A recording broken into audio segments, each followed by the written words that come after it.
we will simply be waiting for the other folks to jump in, but we might as well do our recap and all that fun stuff, and then everybody else can be clueless because they didn't show up on time. What did we do last time? What happened? What'd y'all get into? Pew pew.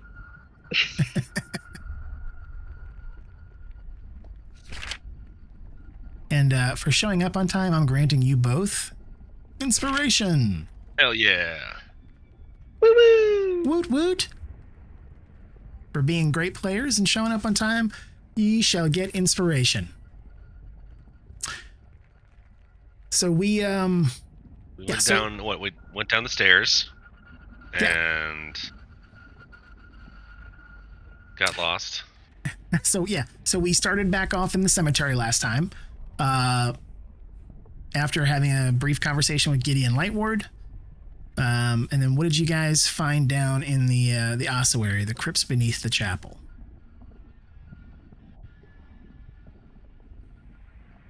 I made some notes, of course. What was that? Lanish Fogel? Yep, you guys found in the Vault of Honor, you found the statue of one of Elturel's heroes. He was a paladin that was so giving and so heroic in defense of the city of Elturel that he was granted the Helm of Torm's sight by his god Torm. Do you guys remember what the Helm of Torm's sight was all about? No. So that was one of the religious artifacts that Grand Duke Ulder Ravengard had come to the cemetery to try to find. So you guys came to the cemetery trying to follow in the footsteps of the Grand Duke, trying to find him, to figure out what you guys are going to do about Elturel and Baldur's Gate. You found him in the ossuary, at the very far end in that meditation pool room, the room that had like calf-high water floating through it.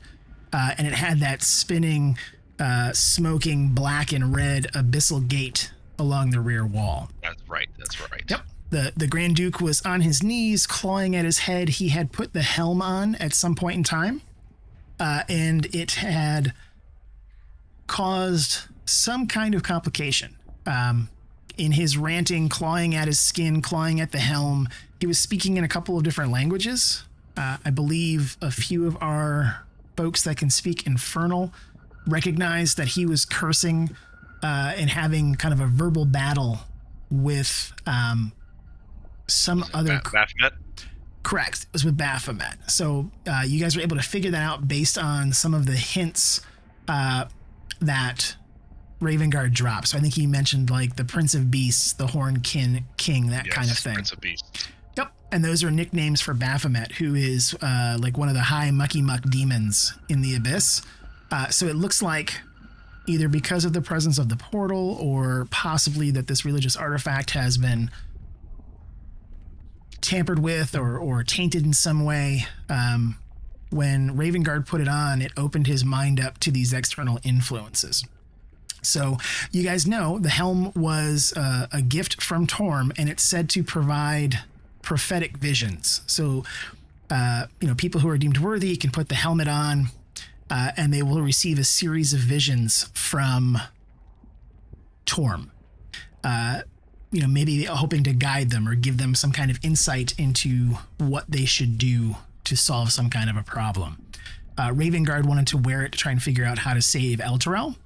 But in putting it on, not only did he have his spirit vision, not only did he see these prophecies, but something else was able to worm its way in. So he was under a psychic attack.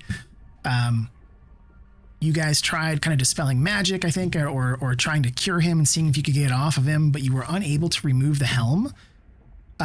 He is injured, and I think he got smacked around a little bit as well by some of the minotaurs that came out of that abyssal portal. You guys had a pretty gnarly battle. toward the end of that session. So there was an open abyssal portal, and groups of minotaurs were kind of flooding through it. These giant, hulking, heavily muscled, giant, twisted, sharpened horns, fiery eyes, and as they were rushing out of it, knocking a few about, they almost straight up killed Castiel in like one single crit strike. But with some smart thinking, Alatar used his shield to cast a wall of fire directly in front of the portal. So as everything was running through, it was getting lit on fire and damaged immediately upon coming into the meditation room. And then having the fire up stopped anything else from coming through for a bit.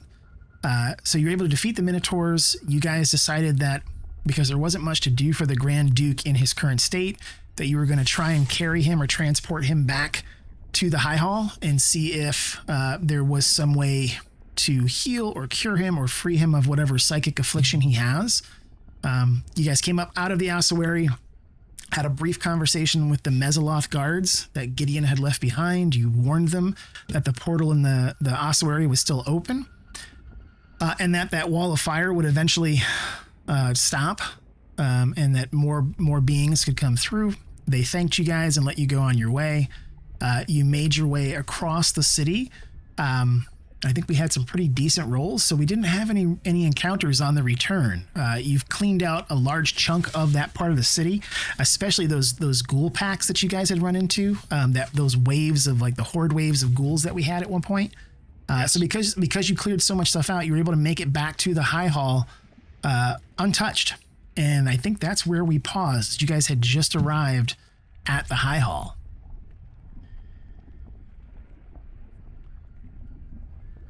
Any questions? No. Let's see here. I'm just checking real quick to see if I don't have anything there. Has Ryan replied? No. All right.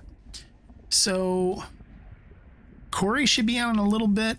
Hopefully Ryan jumps on here. I'm not sure if Andrew's going to join us, so we may have to run a couple of multiple characters. So be it. Yeah. Did the preload finish for you guys, or did it stick at 92%? I am still showing game paused. I'm showing game paused. Okay, cool. I'm going to jump us over here to the High Hall. Outside the High Hall. Let me activate that.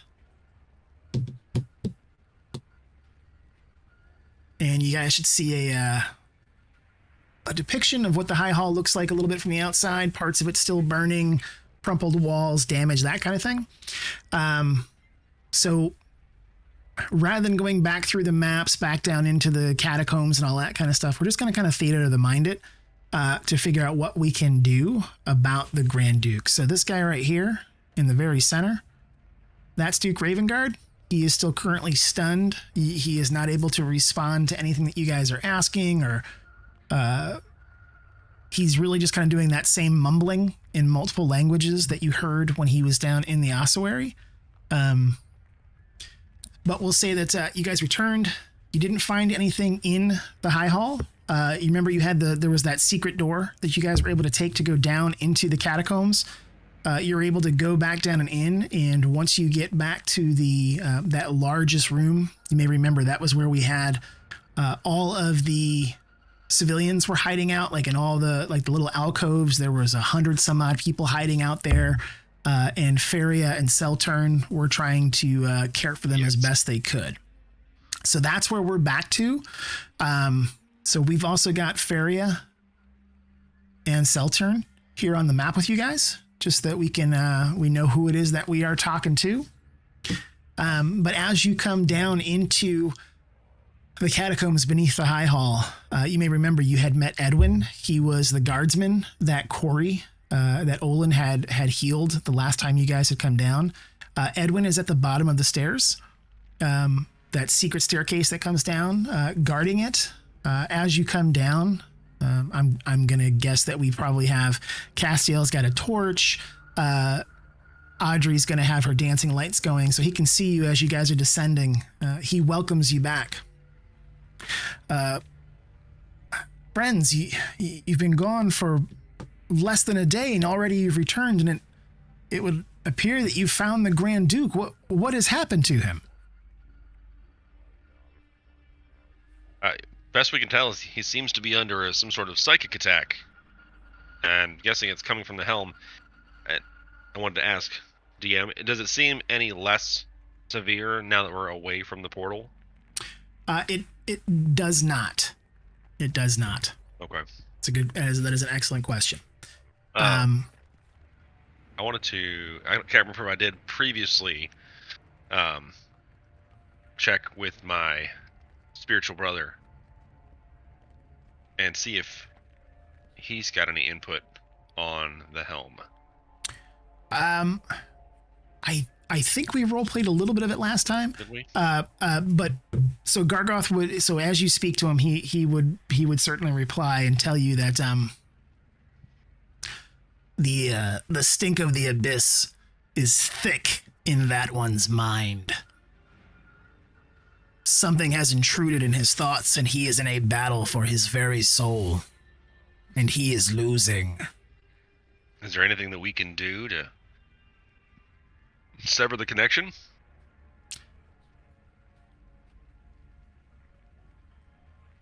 Beyond just severing his head? That thought crossed my mind, but yes, without losing the head. He wears a strong religious artifact. Possibly someone else from his church may be able to assist you. But those types of magics are far beyond me. Well, if that isn't perfect timing, I don't know what is. It appears Corey has joined us. Oh. Good evening. There he is. Yes. We speak of him and he arrives. The Majesty. What's going on, Corey? How we doing?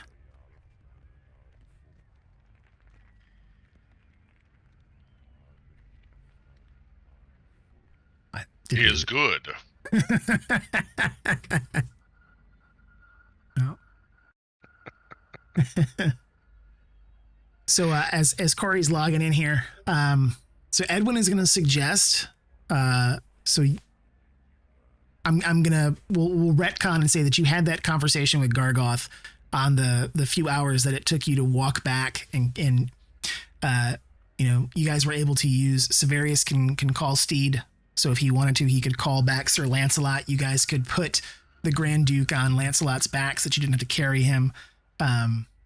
So we'll say during that trek, you had that conversation with Gargoth, and he told you that the Duke is not doing so good in this battle, that there is certainly something that is trying to take him over and control his mind.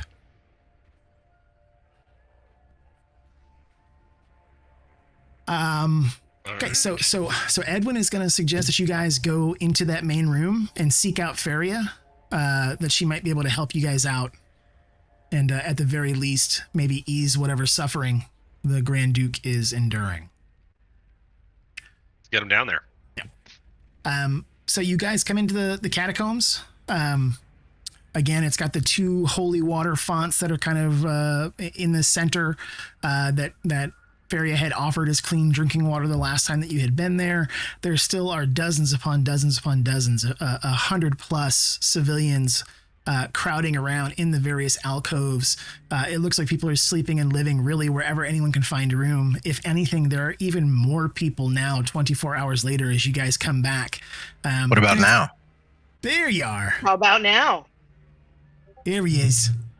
Okay, you can hear me, but I can't hear you. Oops. I can hear you. Check. And you are like crystal clear.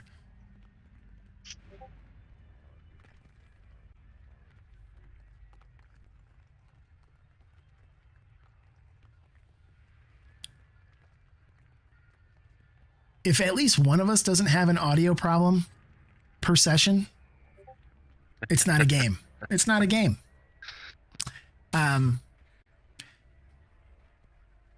So yeah, there looks like there are even more people. So, if we look at the timeline, you guys had left like 8 8:30 in the morning yesterday.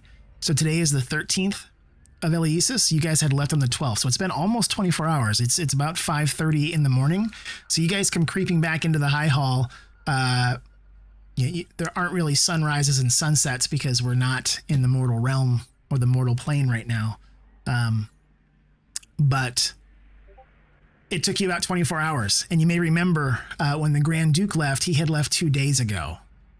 So it would be 3 days now since he had left, and they were, worried that he would never return.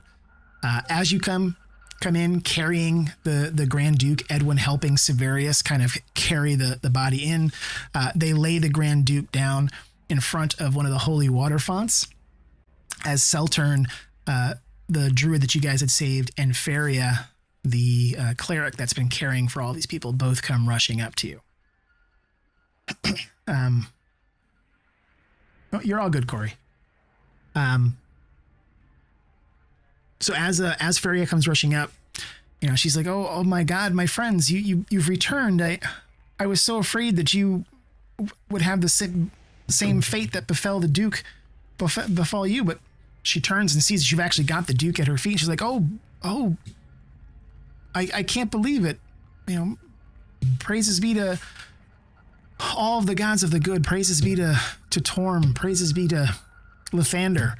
How did you find him? And what has happened to him?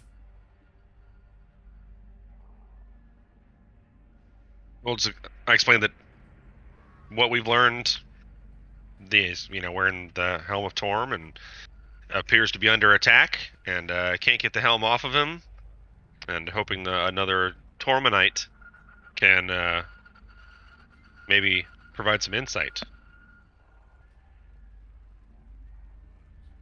Is it Tormanite or Tormist? Maybe a Torminion? Oh, yes. Oh, dealer's choice. Dealer's choice. Tormanites are up. So Pherria is going to... It looks like Ryan's driving back, so we should have our paladin should be logging in here shortly. So Pherria is going to drop down and begin inspecting the Duke, being kind of careful as she is checking him over. And he is still, again, trying to claw at the helm. She's trying to pull his hands away from it and is unable to do so. And she turns back. She's like, what has happened with the helm? This is a powerful religious artifact. He should be seeing some kind of spirit journey or prophetic visions, but it sounds like he's arguing with something else in his mind.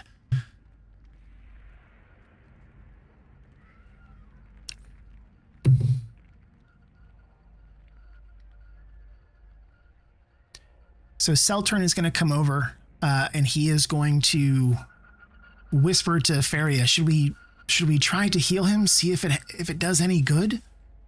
And Pherria is going to reply back that, it's worth trying, but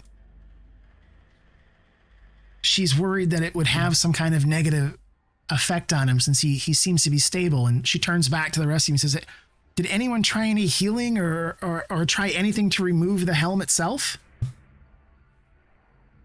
I tried to take it off his head with a crowbar. It didn't work. Gently. My magic failed. So it resisted both physical and magical. And you see, Pherria kind of sits back and she's chewing at one of her fingernails a little bit, clearly thinking. And Seltern stands back up and turns to the group and says, it may be that we won't be able to find a way to help your Grand Duke, but if anybody can, you've come to the right person. Pherria, once she has something like this, she's like a dog with a bone. She's just not going to let it go. So let's see if we can give her some space and some time, or maybe a few of you could work with her, and maybe she can find an answer. And hearing this, she stands up, she turns around, she goes, yes, we will find some way to help the Grand Duke. We've lost far too many already with what is happening in Elturel. And she tells you, I've saved, with the help of Seltern and a few others here, that were willing and able to come up into the High Hall. We've dug through some of the rubble and begun trying to save some of the various texts and tomes that we've had here. And she blushes a little bit. You may remember that she had told you was one of the lowest ranking members of the clergy because she was a scribe. Her entire job was transcribing books and meeting notes and that kind of thing. So she is a love of language and a love of books. And you may remember she has the tome of the Creed Resolute, that giant book that everybody signs when they swear themselves to defend Elturel, that she had saved that book. So she's telling you, she has tried to save some other texts. She may be able to find some information if some of you are willing to help me look. Absolutely. I've got a pair of eyes. I'm absolutely willing to help. Excellent. So Pherria is going to ask Seltern to stay with the Grand Duke, and she leads you to a side room. So when you guys originally went through the catacombs, you may remember there was a room that had like a big table. It was an area where the council could meet. As you go back into it, you realize that there are now books stacked around the room, stacked on the chairs, some on the tables. It's not enough to be an entire library, but it's very clear that they were trying to pull as many of these books out of the rubble and away from the fire as possible. Pherria turns back and she says, I know we shouldn't have gone back up into the High Hall and should have just hidden down here, but the thought of losing all of these, it just wasn't something that I could bear.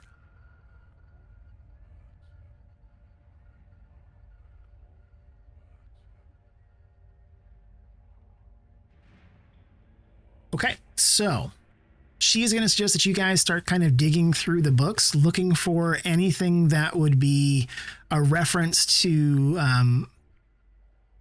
exorcism or, clearing oneself of divisive spirits, really anything that looks like it would be some kind of a ritual or spell or potion, alchemicals, anything that looks like it might be some kind of a solution or means to help the Duke. So who would like to... Who wants to help dig through some stuff? I'll look. Altar will definitely dig through some shit. All right, so let's so this is because there is so much, this is going to have a relatively high difficulty check, but I'm going to let you guys choose on whether you would you can roll Arcana, History, or Religion. Either of those. Roll Investigation because I'm investigating this. So investigation, I would say I would say in this case, I would say no. What I could say is if you wanted to investigate and see if you could find books that specifically speak to those kinds of things, I would let you use investigation for that. But in terms of like interpreting the text and seeing if it is something that could be used, so you could use investigation as a helper roll for someone else. I can do that because I have zeros in every other thing you mentioned, so probably won't be useful. So if you guys want to roll, we will have everybody do so. And I'm treating this a little bit like a skill check. So I'm looking for a certain number of positives to see if we can find anything that we're looking for. So it's Arcana, History, or Investigation? Or Religion. Or Religion. And if you want, so for example, like Olin just critical failed his, so he actually accidentally burned a book. But so Audrey rolled really, really high. Alatar rolled a little bit low. If you wanted to give, so if you would do an investigation check, I'm going to set your DC lower because you're just simply trying to do a help roll. So if you roll, Moon, if you pass the DC, I will you can choose to give somebody advantage on their roll. So 16's gonna pass. So if you want to give somebody advantage on one of their rolls, you can certainly do so. Can I use it for Olin reroll? So he rolled once. He could roll his second die as part of giving him advantage. So he got a 4 on the first one, but he could re-roll and see what he gets on the second one. I choose that. That's much better for Olin. So both Olin and Audrey are making some headway into the search. Do we want to have Castiel roll? Castiel is still here with the party. Might as well use Why it not? for something. So let's see. He's got What about Severus? He's got to have some kind of knowledge, right?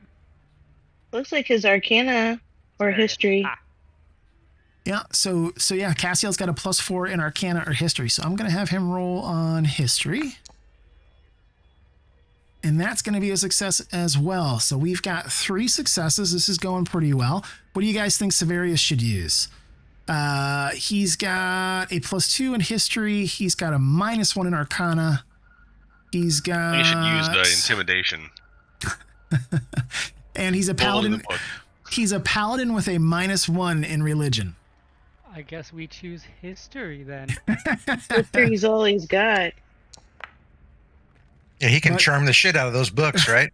but he, Right. but he rolls pretty well. So we've got Severius has got a pass. We've got Olin with a pass, Castiel with a pass, Audrey with a pass, and we had Moon helped out. So we've got 3 out of 1, 2, 3, 4 out of 6. So we are good. So I wanted to get us past the halfway point. So as you guys are searching, you find a What about series the other chick? Did she get a look too? for Pherria. So Yeah. so technically what you guys are doing is you're rolling to try and give her things. So think of it as like you guys are her researchers and then she's the final copy editor. So you guys are trying to put books in front of her that she would be able to quickly skim through. Gotcha. So with the stack of books that you guys put in front of Pherria, she now has a bunch of stuff to begin digging through. Seltern is trying to help out a little bit and reduce things down to help out where he possibly can so that she can read through things faster. And it is clear, like, she is just this super duper scribe and researcher, and that she's going through text, some of which she has read before. So as she's digging through all of this, you see that she's got one book that she keeps going back to and referring to as if she's almost cross-referencing it. And as she does so, she finally closes the tome, taps it a little bit, and turns back and tells you, I think I have a way for us to help the Duke. She takes the book and she opens it up in front of you, and there's these kind of weird arcane diagrams, and it's written in a language, like a celestial language. Do any of you speak celestial? I only have Common and Halfling. No. No, I got abyssal and infernal, no celestial. Okay. So Does my shield speak celestial? Since Uh, he's my celestial brother? it does not. It speaks infernal. It might. I'm gonna check that, but my guess is initially no, but who knows? Just checking here. Common, Elvish, Dwarvish, and Gnomish for Castiel. Does Lulu speak Celestial? Hey, Lulu does speak Celestial. Because Lulu is a Celestial. She absolutely does. So as Pherria Bonus is... level for me. So as Pherria is showing this to you, Lulu is kind of floating there. She can read it as well. So Pherria and Lulu begin to decipher what the text says, and they every now and then it's kind of like it devolves into a little bit of a debate over how to specifically translate a specific phrase or part of the text, but they seem to be in agreement with what this is saying. So as they're looking at it, Pherria tells you that she has found a reference to a religious practice called the Ritual of Returning, and that this is it is a plea to one of the gods of good to assist with a soul that has been slightly torn. In other words, part of it is living in one space, part of it is living in another. And she believes that the psychic attack on the Grand Duke could be one of these types of events. And she tells you that the ritual itself is not difficult to prepare for, but it can be difficult to complete. it specifically states that it requires one of very strong heart to be able to withstand the test that the ritual of returning will call upon. And this is one of the areas where she and Lulu have a little bit of a disagreement. And Lulu is saying it's not just strength of heart, it's also strength of will. The person that does the ritual will be tested. But it also states that you don't have to stand alone. So Pherria lays out a list of the ritual preparations. She says, we're going to need a holy altar that has been consecrated. And then we will need a powerful symbol of courage and self-sacrifice to empower the ritual. So we need an altar and we need a powerful symbol. Anybody know where we can find an altar? Yeah, there's an altar that didn't there one downstairs. Yeah, where that dude was. Where we did the little flanken Z with the crank, the lever. The little flanken Z with the crank. Yep. So there are altars upstairs in the High Hall Cathedral, the part of the building that is still standing. You may remember that there was a grand altar to Torm. So you guys remember, this is going back probably a couple of months now, definitely a few sessions. You fought. It was one of the first places that Olin pulled out his spiritual guardians. You guys fought all those crabs that were being led by the. Oh, you mean when he tried to kill me? Yes, when he almost killed Moon. So that is a grand altar to Torm. Unfortunately,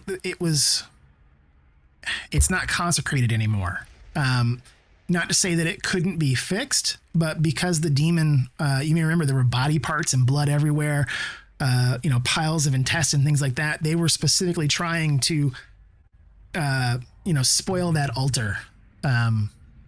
So if we would want to use that, we would have to cleanse it. As you're talking this through, Pherria flips a couple of pages and she shows you if we want to cleanse it, we can certainly do so. There are a few ways. Someone strong in the faith could speak a prayer of consecration over the altar, and if their prayer is heard, the altar could be reconsecrated, and we may be able to boost a little bit of that if we were to cleanse the altar with holy water. Wasn't there a holy water font like down in the catacombs? There are. For that memory, I grant ye inspiration, Moon. There you go. Audrey should get some for the altar then. I already gave Audrey inspiration earlier for showing up on time. My bad. Well, I can't give her double inspiration. You got any cookies? Are they like any DM cookies? I'll take cookies and a fruit pie. I've got a thing of fruit roll-ups and some warm Capri Suns. That's awesome. Are they Maui pies?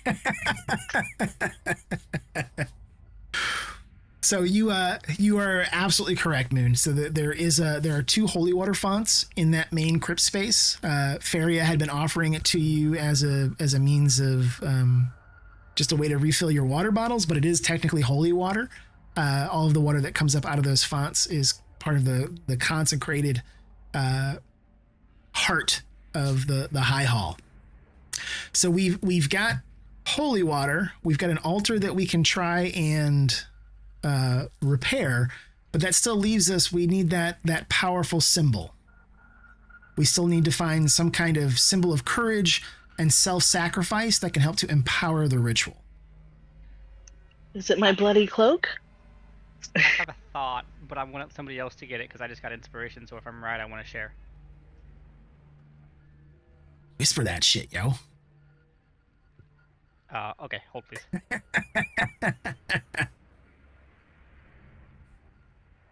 Stand by for whisper. Have you guys come across any powerful symbols of courage? Powerful symbols of self-sacrifice? Olin is a powerful symbol of courage. Or would a magic weapon that was found be one of those. The holy taco. So it is very Or- possible. Maybe a sword, a rapier that was found by a certain feline persuasion type that may be one of those. You guys may have multiple options available to you. Cat taco. It's Alatar's shield. I know it. That went to everybody, didn't it? Yeah, I'm learning. that's anyway, all right. hey, have That's that. That's perfectly all right. So yeah, so you guys have actually come up with 3 different possibilities, right? So Olin has a magical warhammer called Heaven's Fall, which is that is a powerful symbol for courage and hope. I would say that the Rose Sword of Lathander that Moon is now carrying, that was directly gifted to him because of his show of faith, could also be considered a perfect example of a powerful symbol of courage and self-sacrifice. And then there is also, as Andrew has posted here in chat, there is that Tomb of the Unknown Soldier.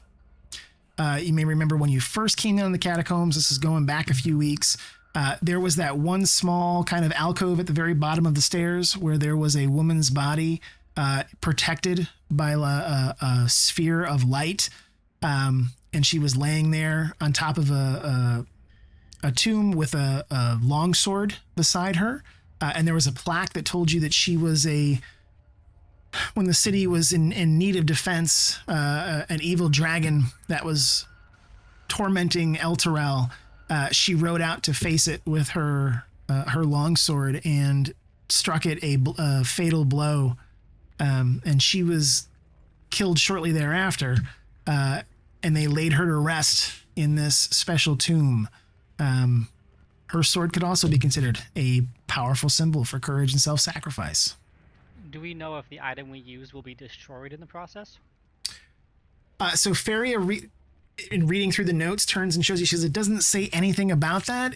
It simply states that the artifact will be used to help focus the ritual. In order to perform the ritual, one person is going to have to recite a ritual prayer to Torm. That prayer takes about 30 seconds. While speaking the ritual, while speaking the prayer, you have to gently rest the symbol, whether it be a sword or whether it be Olin's mighty hammer. She points at it.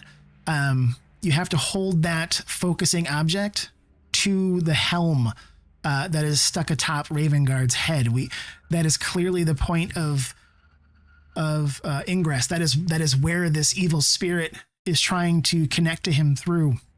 So we will focus our symbol on this religious artifact to help free it and free the Duke from its influence.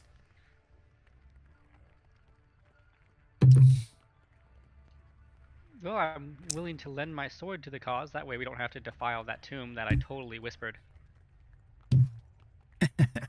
So Pherria is going to say, I'm going to gather together some holy water so that we can use it to help try to reconsecrate the altar. I am more than willing to try to pray to Torm to reconsecrate it. She turns to Olin and to Severius, because both of you represent religious sects of different kinds. Olin being Moradin, and I'm not quite sure. It was the god of revenge. What's his name for Severius? I always forget his name. Phil. I there you go. Tom. So yeah, Severius worships Tom. So she turns the two of you, between Moradin and Tom, perhaps one of you may be better suited, or all three of us could try. But a prayer in good faith will be needed to reconsecrate that altar, to remove that, the horrific whore. That's it. You got it. Does Severius actually worship whore? Yeah. Yeah. Is it Okay. a That seems whore about or right. the whore? Is it being a whore? HOAR, whore. Yep. All right. Whoring around. Well, I mean, it fits with Severius. Doesn't it though? Now, Hey, baby. Oh, did Ryan join us? Is he on Discord? Yeah, he is. I heard all you teasing on my god. Oh.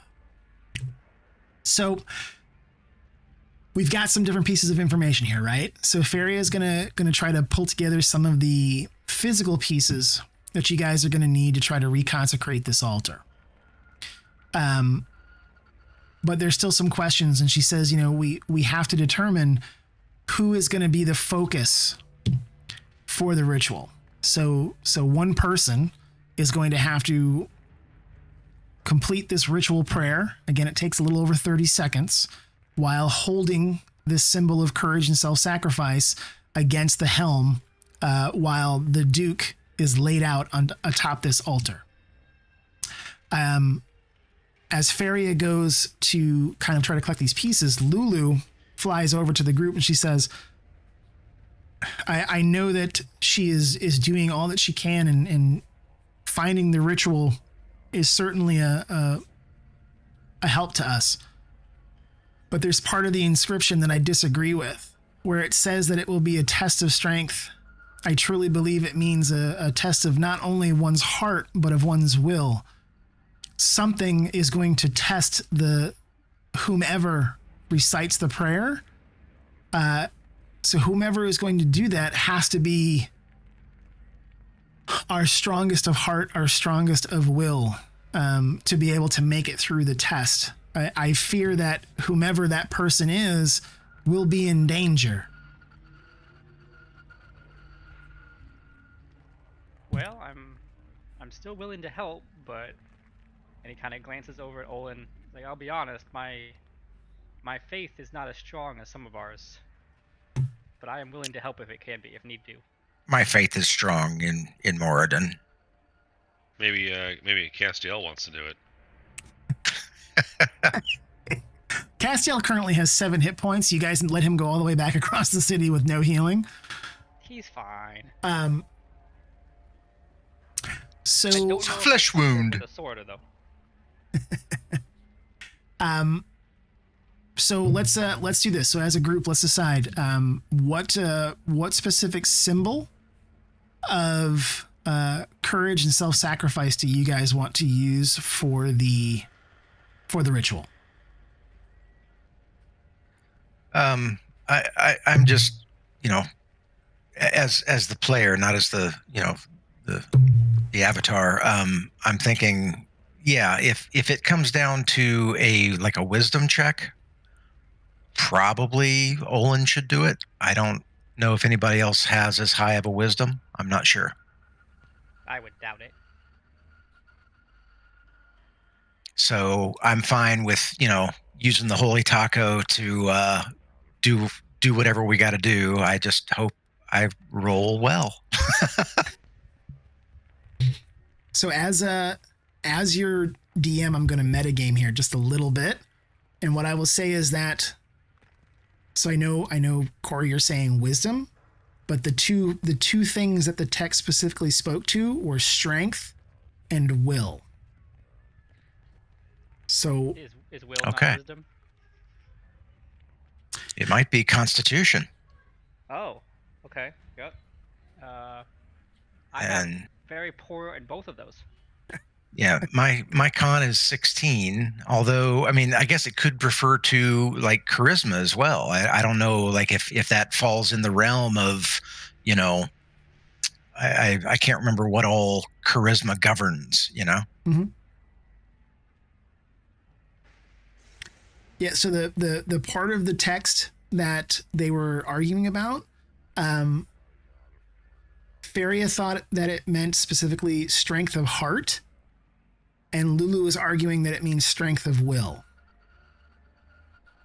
So it looks like they're where they're arguing over is the word heart or will, or is it some kind of mixture of the two? I vote Olin.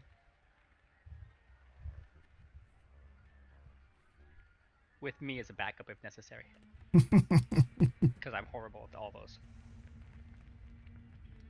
So while you guys are thinking about that, let's also think about what relic or what symbol, do we want to use?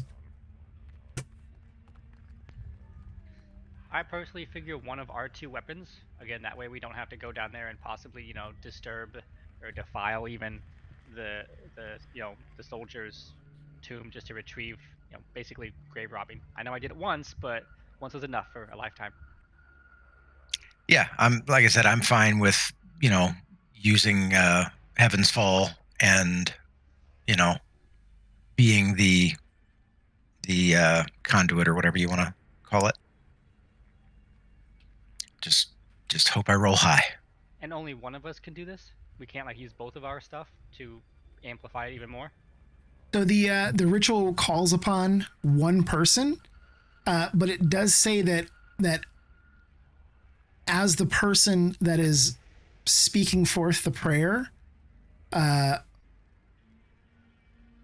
that the others can, and this is kind of it's one of those areas where the language is a little bit weird. It protect, defend, support the prayer. We're And I totally guess getting attacked. Olin, it looks like I am holding on to an inspiration point as well, so I could use that in the worst case scenario of rolling another one.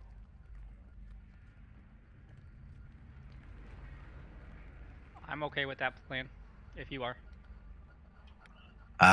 Yeah, like I said, I just hope the RN Jesus doesn't give us problems. Along that lines, and just to be fair, I am basically holding on to 4 inspiration points. Just to be fair. Yeah, because Transparent. so Moon took the lucky trait or the lucky feat, so he can certainly do some rerolls. Castiel has lucky as well. Okay. Well, like I said, unless somebody else feels like one of these particular characters would be better suited to this role, then yeah, I'm fine with Olin doing it. Oh, character-wise, you're definitely the best bet. I was just, again, transparent metagaming.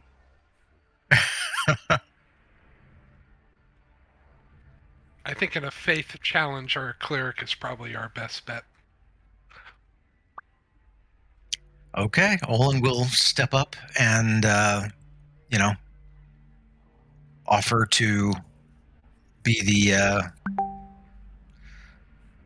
the caretaker of the focal point of the ritual. Okay. The faithy Sacrificial thing. lamb. Yes. Shalom alam. Are you going to use Heaven's Fall? Is that your choice? Yeah. Might as well. It is a symbol of Olin's faith that he was bestowed by Moradin. So seems like a good fit. Cool. Okay. You can do it, Olin. You can do it. So Pherria and Seltern have got a bunch of holy water grabbed from the fonts, and they suggest let's get the Duke up to the altar, consecrated as quickly as we can. I worry that he doesn't have much longer to go. And you notice that he's still mumbling, but it's not as clear, it's not as coherent, and it's not as frequent. So I'm going to jump us over back to the High Hall. You guys may remember this room. This is where you guys fought all those crabs and the... Yep, I think it was a barbed devil that you guys fought in here. So you can see that there is the altar ahead of you. It is still absolutely covered in blood and dead bodies and that kind of stuff around it. So if we want to consecrate it, we're going to have to completely cover this thing in holy water, and we're going to need somebody to speak a strong prayer to see if they can consecrate it.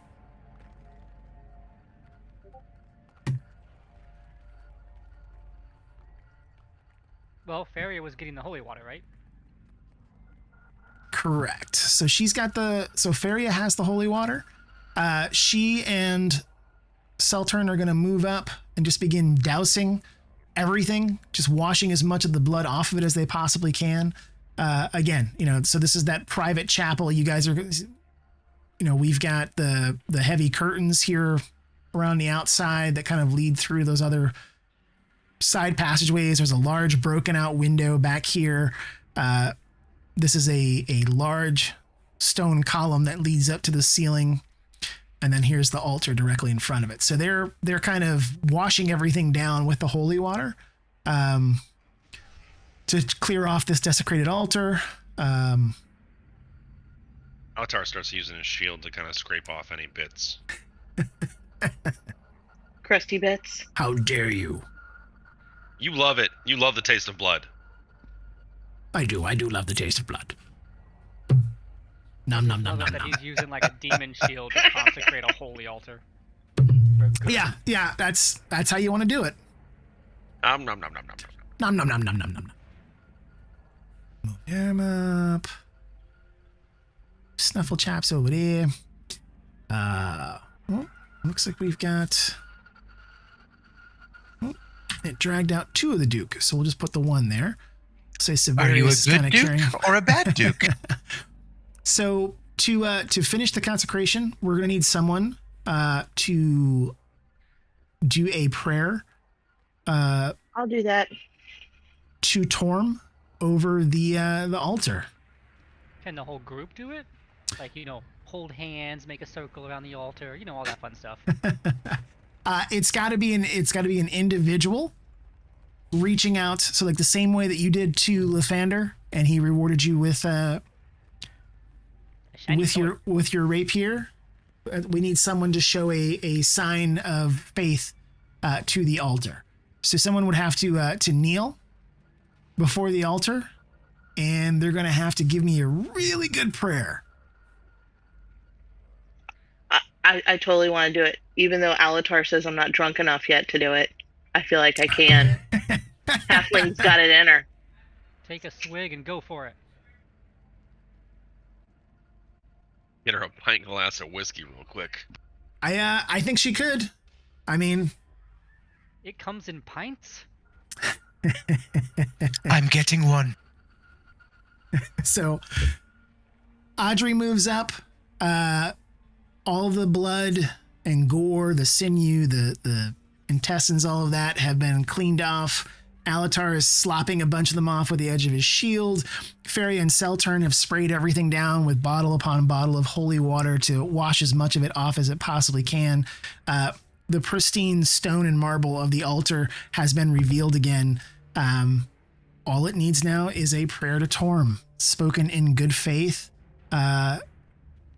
with earnestness. Part out. Okay, I'm gonna use my bloody cloak to kneel down so I don't get any blood on my little halfling knees.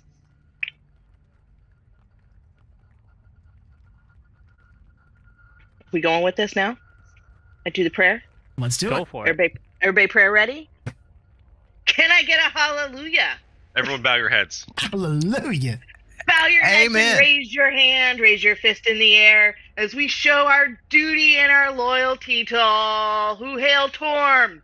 We hail, we show our duty. Can you hear me? Can you hear me? Can you hear me? Hallelujah! Everybody, please, please show me your loyalty. Are you loyal? Let's show our loyalty and our duty. We are so faithful to you all. All hail Torm!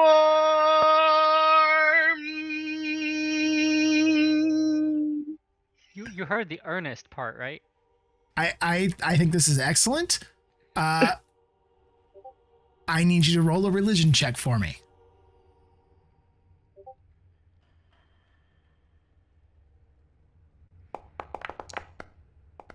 Haha. Boom! I'm so earnest. So as you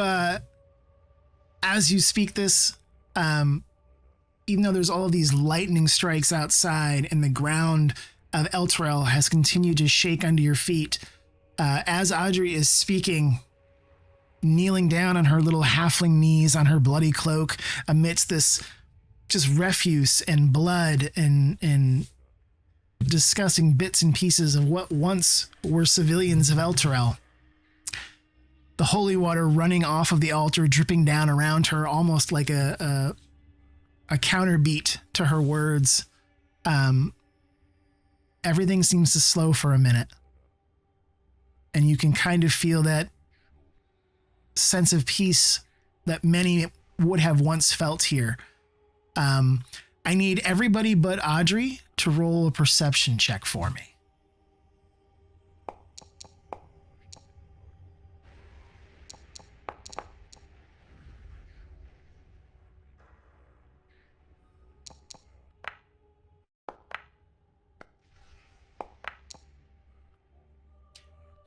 Oh, we got big rollers tonight. So everybody, the DC was a 10, so everybody here passes. So as Audrey is speaking and the letting out her faith as she calls upon Torm, that moment of peace settles in around the prayer. And those of you looking around the room, all of those frescoes, the paintings, the tapestries, all of those things that had once been here in this beautiful cathedral, you may remember the last time you were here, they had all been twisted and tainted in some way by the vile magics of Avernus. They had been turned into these horrific portraits of elves being tortured, dwarves being downtrodden, humans being torn to pieces by devils in the 9 hells. All of a sudden, it's kind of like that whatever magic had been transforming them dissipates, and all these beautiful pictures of the good and the faithful, of Torm, of Lathander, of Helm, are suddenly restored around the entire room. It's as if not only has this altar been consecrated, it's as if this entire room here in the cathedral has somehow found this moment of peace in the middle of hell. Pherria looks around and can't believe it. She's like, quickly, bring the Duke, put him upon the altar. So we will go boop. And she steps back and says to Olin, Are you sure that you can do this? It will require great focus and effort. I know not how you'll be tested, but I'm sure that you will be. My faith is strong. Okay. So she is going to, she hands you a copy of the ritual prayer. And you hear her, she tells you, you can read it from the paper or you can take a few moments to memorize it. Either way, once it's begun, you have to complete it. The only way to have the ritual be successful is if the entire prayer is spoken. She says, do you have the symbol of courage and self-sacrifice? I pull out Heaven's Fall. And it shines and sparkles a little bit in this reconsecrated space here in the cathedral. He pulled out his holy hammer, and it was shiny. She says, that is a hell of a holy hammer. That does look like a strong symbol, my dwarven friend. Please, when you are ready, you must step up to the altar, hold your hammer against the helm, and begin the ritual when you are ready. And once you begin, no matter what happens, no matter what you might see, you have to complete that ritual. Otherwise, I fear the Grand Duke will be lost to us forever.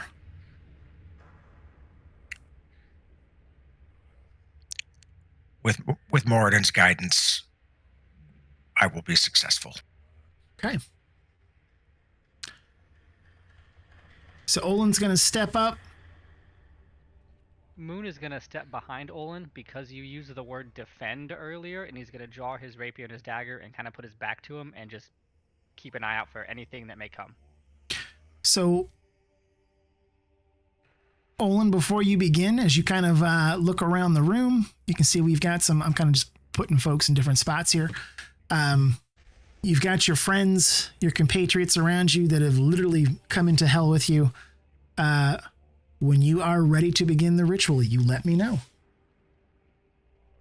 I am ready. Okay. So as the rest of you watch, did you decide to memorize the prayer, or did you decide to read it directly from the paper? I'll read it directly from the paper. Okay. So hammer in one hand against the helm, paper in the other hand, standing on the steps of the altar, newly consecrated, Olin begins his ritual prayer. As you listen, it is calling out to Torm, beseeching him for help in releasing this poor soul. As it begins, and the moment that Olin says Torm's name and touches Heaven's Fall to the helmet, lights suddenly pop up all around you guys. Do this.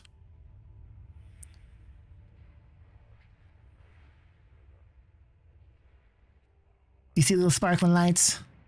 Sparkly. Yeah. Sparkly! Sparkly! So as these little 10,000 lights, fireflies. so as these lights begin, I don't want that. No, don't move. Trying to click on the right thing here. There we go.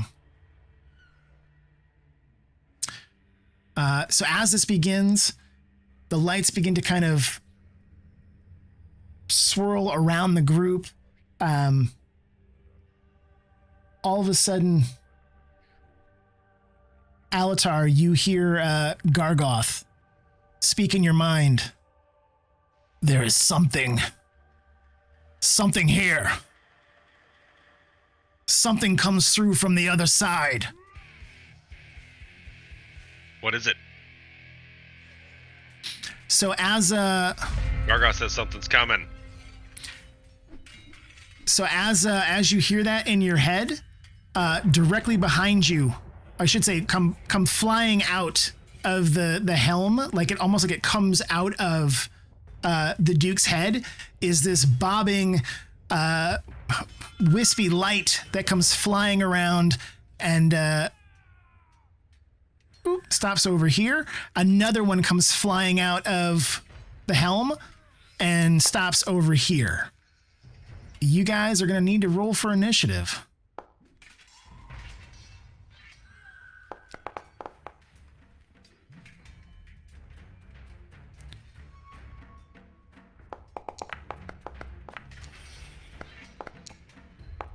Oh, it just jumped the list there, I think.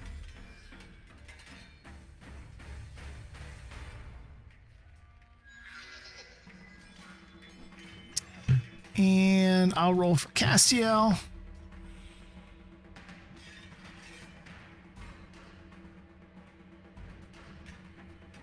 And here I thought my 15 was acceptable. And we'll do, It was acceptable, just not exceptional. There we go. Apparently. Okay. So, as these things come flying out and around, you hear this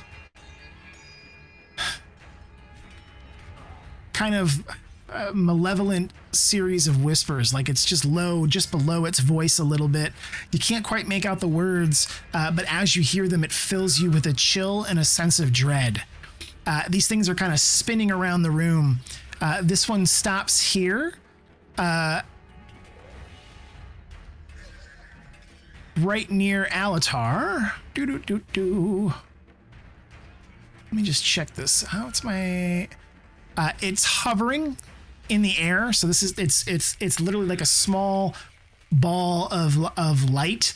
As it gets closer to you, Alatar, you smell the sweet, cloying scent of decay. And as it steps up to you, it kind of tries, almost like it passes through you a little bit. And it comes out the other side and flies up over the Duke. And then it disappears. I didn't like that. As it passed through you, it was almost like you could feel like this like shocking sense, but it didn't do any damage. That's going to bring us to Audrey. So you have one more of these little things hovering over here. But the one that just flew across the room disappeared.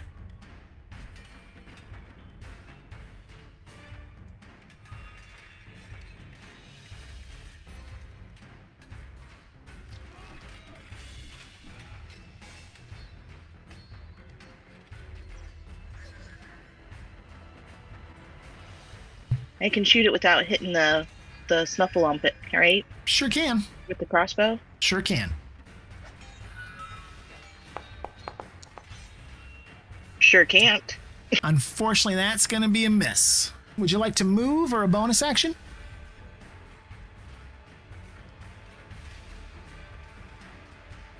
Hold on one second.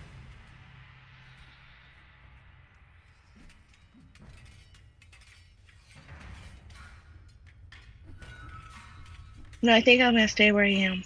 Okay. I'm good. So then it's going to be Castiel. So Castiel sees this thing kind of flicker out. He is going to try to...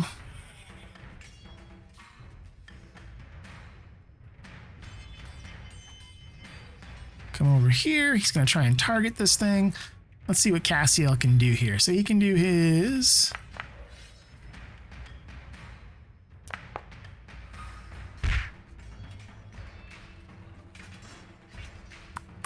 that is going to hit. Do we want to...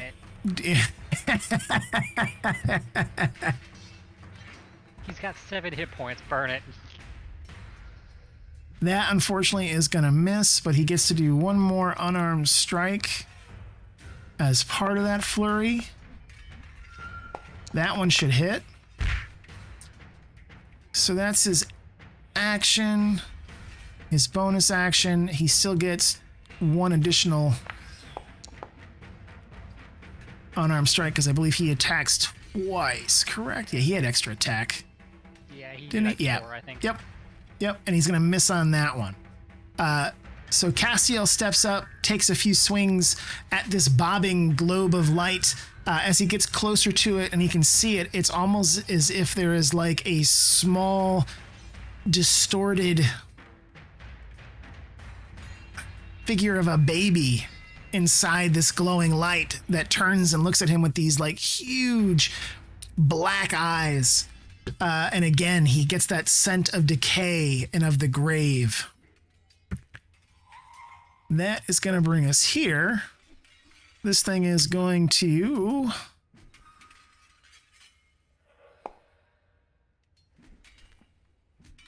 miss. And it's going to literally fly through. You see it pass right through Castiel's chest. And then as it begins kind of curving up toward Moon, it disappears.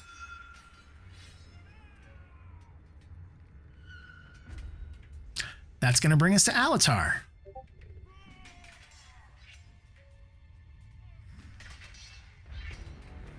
Oh, well, can I smell where they are?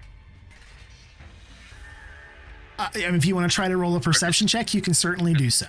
Are they just gone? But then that's my isn't a perception check that That would be my an action? That would be an action, yeah. That would be an ability check. I am just gonna back up, put my back to Olin, and keep my shield, my wits at the ready. Okay. So if you want to, you can ready like a specific action. So like if you wanted to like ready an Eldritch Blast, you can certainly do so. I've always got an Eldritch Blast on deck.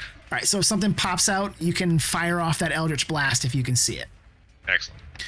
That's going to bring us to Cell turn.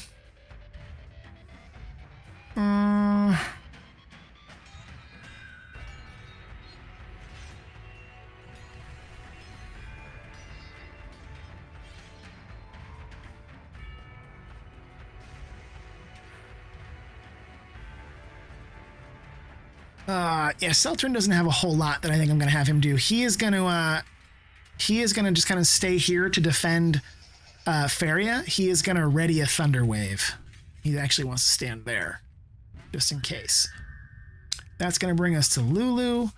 Lulu is going to fly over to be near Olin.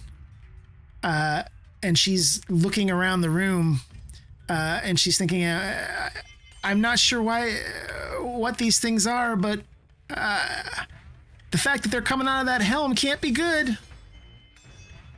Okay, so that brings us to Olin. So Olin is still in the midst of his ritual.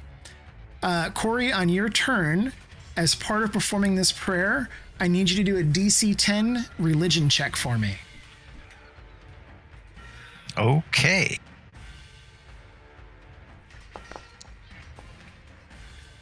And you hit it, my friend. So that is very good news. So, as I mentioned, when we prepared for this, it requires 30 seconds of maintaining this ritual to complete it in each round of combat. So every round of combat is 6 seconds. So you have to make it through 5 rounds, making these slightly increasingly difficult intelligence checks to ensure that you can complete this ritual. So you have now succeeded on the first one. So you are past this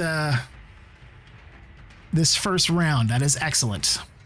Okay. And because you're focused on it, and I hate saying this because I feel the way this is written, it seems like it takes away from player agency, and I hate doing that.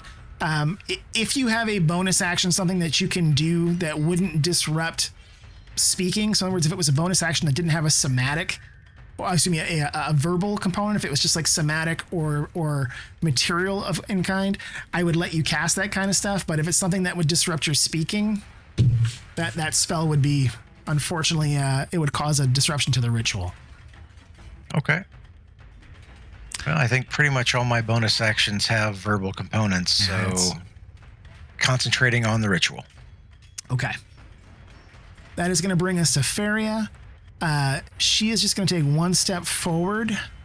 And she is going to ready Sacred Flame. That's going to bring us to Moon. Moon, still with his back to Olin, just says, keep going, we've got you. And he is going to ready to stab one of these things if he pops up near him with his special magical awesome rapier. Okay. That's going to bring us to Severius.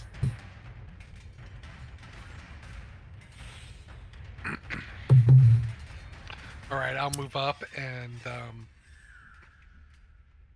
go to the other side of Olin. And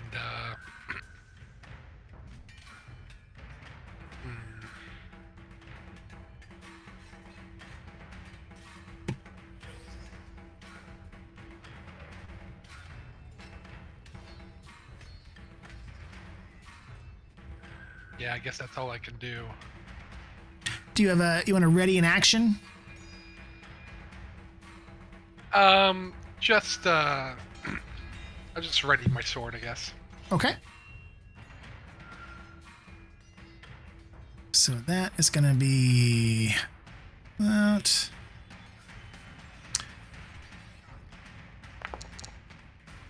As you step up, another one of these little floating weird glowing balls comes popping out and kind of spins around the room a little bit here as it comes up out of the helm. As you're looking at it, it literally looks like this phosphorescent flickering light. It kind of appears on your right, vanishes, appears on your left, It's almost kind of like the flashing of lightning, but in this little tiny ball shape. Every time you try to turn and catch where it's popping out, it's almost as if there's nothing there. It's just these glowing ripples in the air, tiny bobbing spheres of, pure light. As this one kind of spins around past Alatar, if you want to try to use your Eldritch Blast while you can see it, it is within your range. So after it moves more than 5 feet away from you, you could have rolled and used your readied action.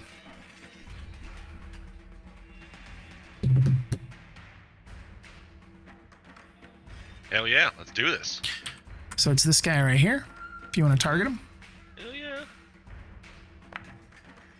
Big whammies. Shit. That unfortunately is going to be a miss. I think you're supposed to say no whammies, not big whammies. That was the problem. Do I get my 2 as usual? Correct. Yeah, that's not an extra attack thing. That's just your Eldritch Blast thing. Ugh. That unfortunately is going to be a miss as well. As it stops there, also readied with a distance spell is Pherria. She is going to cast her Sacred Flame that she had readied. And it succeeds. So unfortunately that does nothing, and it goes invisible again.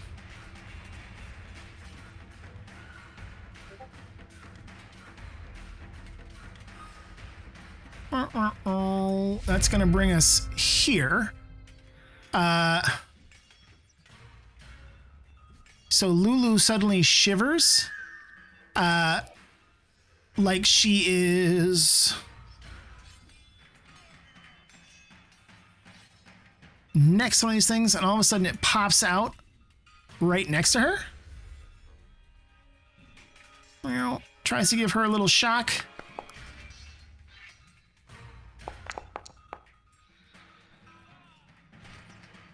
And you hear Lulu does not like that at all. But after it attacks, this thing suddenly just disappears again and kind of like flies right through Lulu's chest.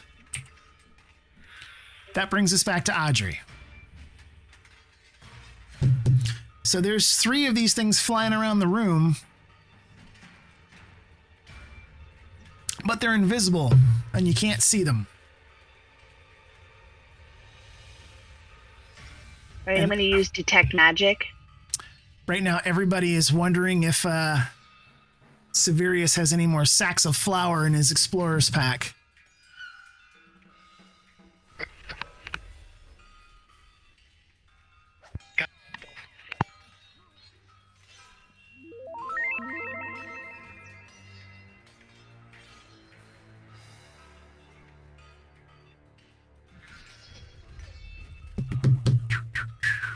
Okay.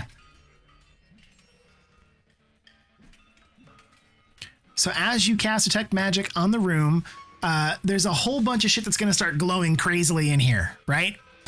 Because Detect Magic literally just detects any and all magic. So the rapier that Moon is holding is glowing. The shield that Alatar is holding is glowing like the sun. Heaven's Fall is glowing. The helm of Torm on Duke Ravengard's head is glowing. Severius's skull mace is glowing brightly. Let me just check something here.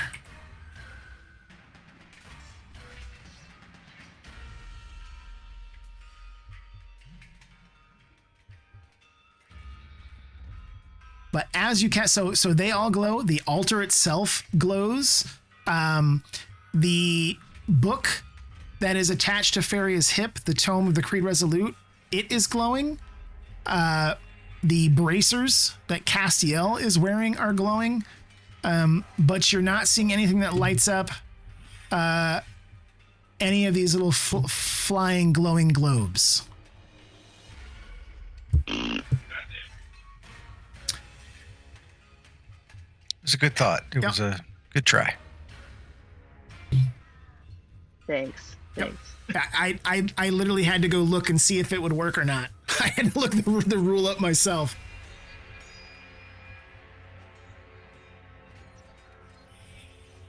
Any additional bonus action or movement you'd like to take on this turn? Nope, I will stay where I am when I got no bonus action. It's gonna take us back to Castiel. He is gonna step up one and ready one of his attacks.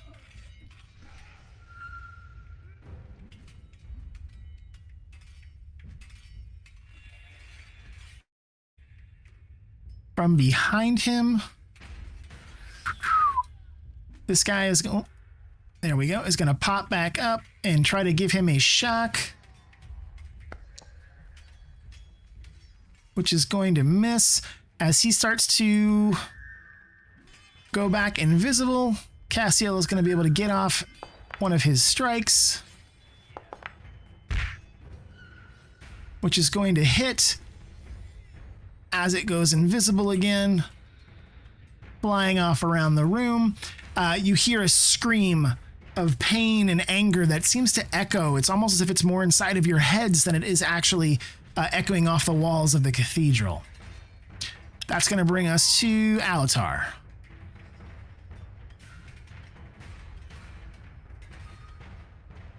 And naturally, I can't see these little bastards. Correct. I guess I will have to just keep my attack at the ready.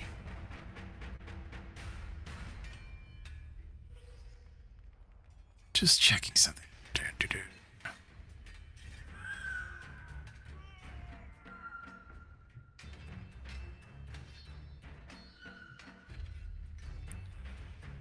So I can do I'm just checking something here because I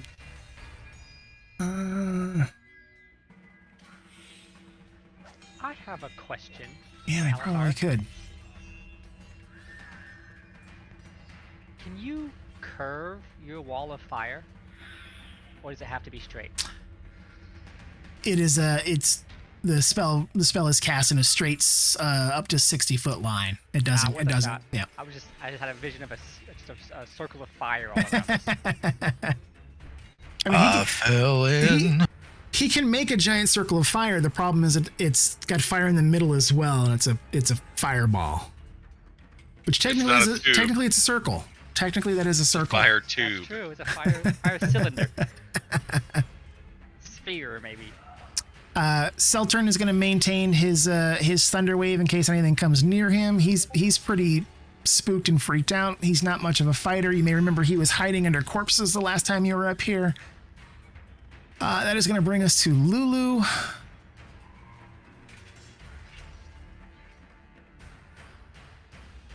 She is going to fly down this way a little bit.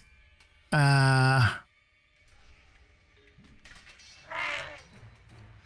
just ready one of her trumpet blasts from there. That brings us back to Olin.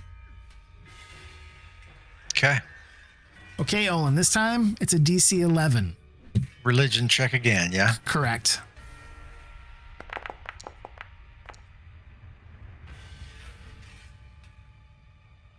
Excellent. That is going to be another pass, my friend. Excellent, excellent, excellent. That is going to bring us to Pherria. So as Pherria steps forward, readying another one of her sacred flame attacks in case one of these glowing balls pops back out, she is going to call out, "Stand strong, Olin. You are completing the ritual. I can already feel the powers beginning to center on the Duke." And as she says that, you notice these flashing lights that are around you are beginning to glow brighter, reflecting off of the white walls of the cathedral. That brings us back to Moon. But I'm gonna have to do the same thing, I guess. Just ready my rapier in case one appears next to me. Alrighty.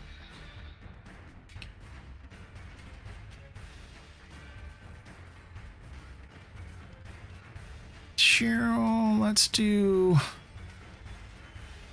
So this little guy is going to pop up right here, and he is going to try and give Olin a little shocky poo.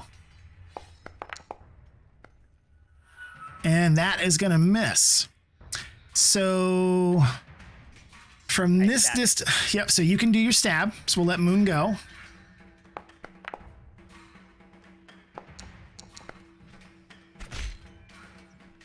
That is going to be an excellent hit with the Rose Rapier of Lathander. And do I get sneak attack on a ready action or not? I believe so, because the sneak attack is tied to the actual attack, correct? It's a special, not an action. So you've done your action, you can still do your special. Okay, let me make sure I actually qualify for it just to be safe, though. As long as you have a friendly within 5 feet of the target, you get it, right? Yep, that's exactly it. I just wanted to double check. For some reason I forgot. But yes. And I want to say, like, I think with your swashbuckler, I don't even think you need, like... No, I don't need advantage. Yeah, it's just as long as there's just somebody near it. Yeah, so I just wanted to double check. I want to make sure. So that is going to be another hit. So because this is in so close to Alatar, if you try to roll with your Eldritch Blast, it would have to be with disadvantage because it's within 5 feet of you and that is a ranged spell. But if you want to try to roll with disadvantage, you can. Castiel can't use his hold action because it's not close enough, and he actually had used his on the other one that attacked him. It's not within range of Severius. Audrey had cast Detect Magic without a hold action, so Pherria still has a hold, and Alatar has a hold. If you want to roll with disadvantage, you can. Can I hit it with an unarmed? Can I slap it out of the air? No, because the action that you held was specifically an Eldritch Blast. Then I guess I'll have to. I'll roll it anyways. We'll see For what shits and giggles at the very least, right? Is it control or? It's control for disadvantage. Control for disadvantage.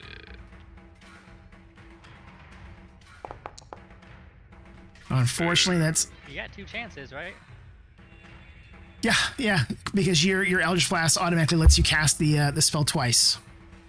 So you can roll it again with a disadvantage. Unfortunately, that is going to be a miss as well. Oh, well. However, Pherria is going to go ahead and try hers.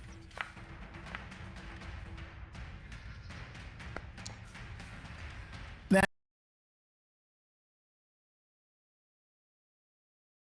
is not going to kill it. Or not going to hit it, I should say, because he makes that saving throw. So after all these kind of held actions happen, it disappears again and goes flying off through you guys. That's going to bring us to Severius. So we've seen like one of them over here. One of them went flying off over this way. There was one over here that had been attacking Lulu. You know, there's at least 3 of them in the room. Because you've seen them around several backs.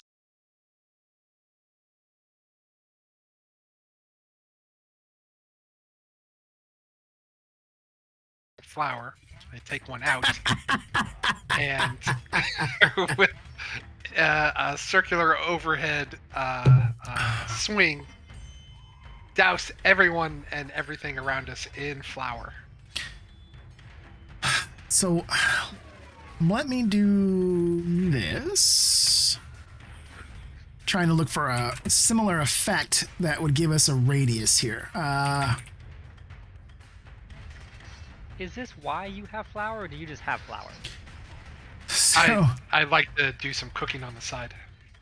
I think it has to do with his god Hor or something. Some flour to see.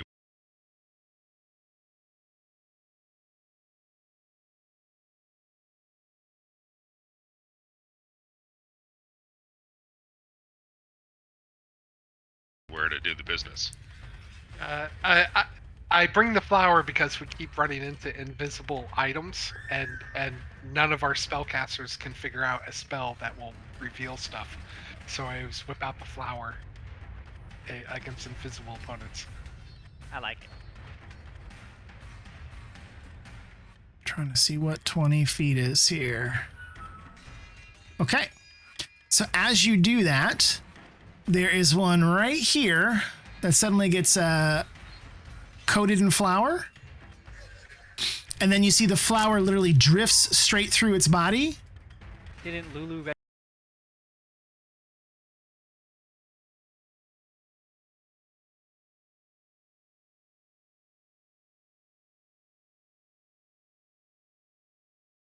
a trumpet blast if she could see one? She did. What is that right there? I'm getting like weird. I'm getting really weird ghosting images again. Remember I did that last time too. I'm not sure what that would have. It made like a giant version of this thing on the screen here for me for some reason. I'm not sure why. Interesting. Blasting or sparkles, folks? Which one are we going with? Blasting or sparkles? Blasting. Hey.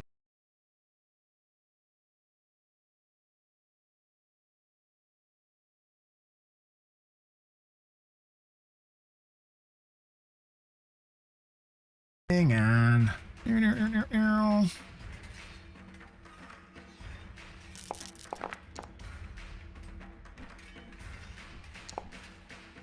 Wow, that's a lot of sixes. Yep. So as this thing appears directly next to Lulu, she lets out her trumpet blast. I think it needs to be a better trumpet blast than that, don't you think? Let's try it out. I picture her like lifting her tail. So she lets out a scream with her trumpet, and the light that slowly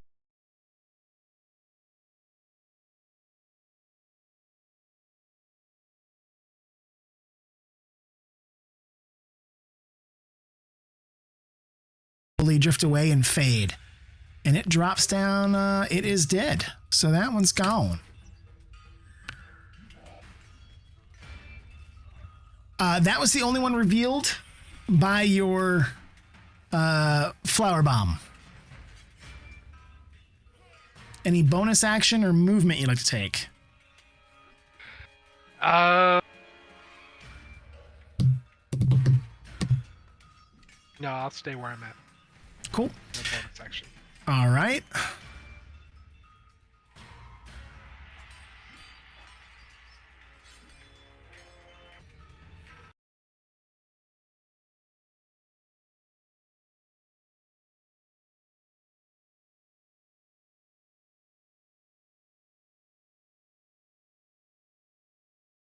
Of the helm, go spinning around the room and go invisible. All of you now, as these things have kind of been spinning around the room, flying about, you are all smelling that sweet scent of decay. Let me have all of you roll a perception check for me real quick. Does that include Olin, or is Olin concentrating? Olin is concentrating.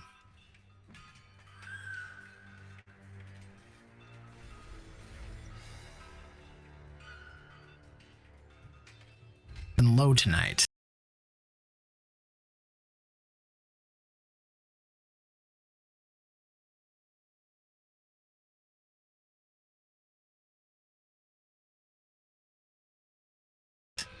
On his skill checks.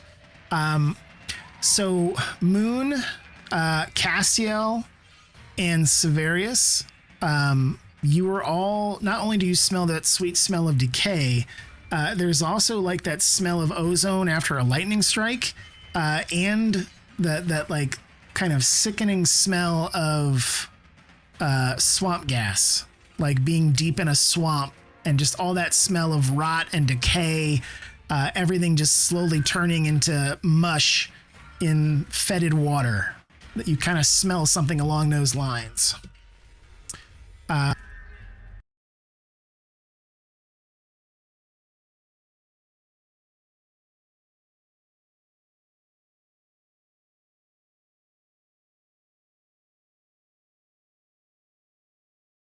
Shakamaru and miss, and then go back to being invisible. That brings us back to Audrey.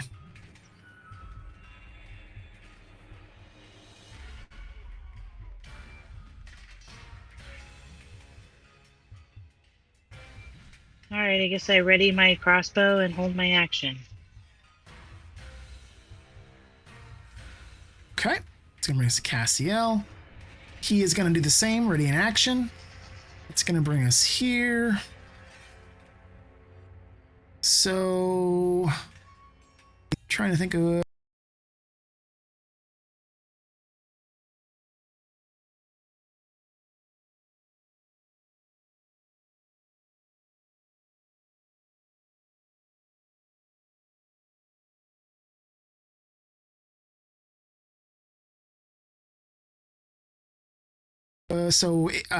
Audrey, that is far enough away that you could take a shot with your crossbow.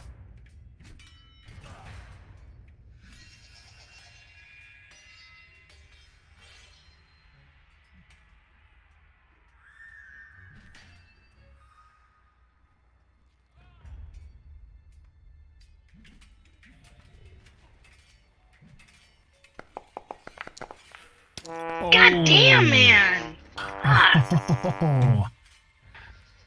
Well, so here's the Can I good use thing. my inspiration? Am I So- inspirational now? So technically you can. So here's the fun thing. One of the updates. One.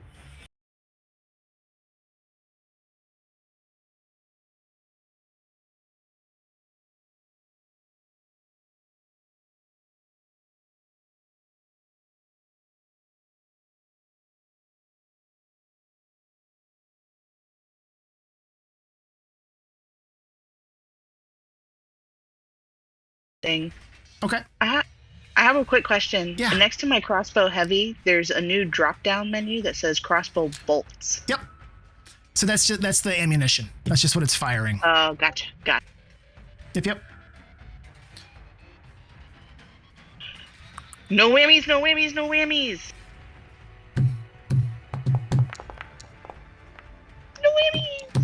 That is going to be a hit. So your arrow goes, or your crossbow bolt, goes slicing past Severius as he is standing on the stairs. You're actually shooting up toward this thing because it's hovering in the air just above Severius's head. I will, I guess.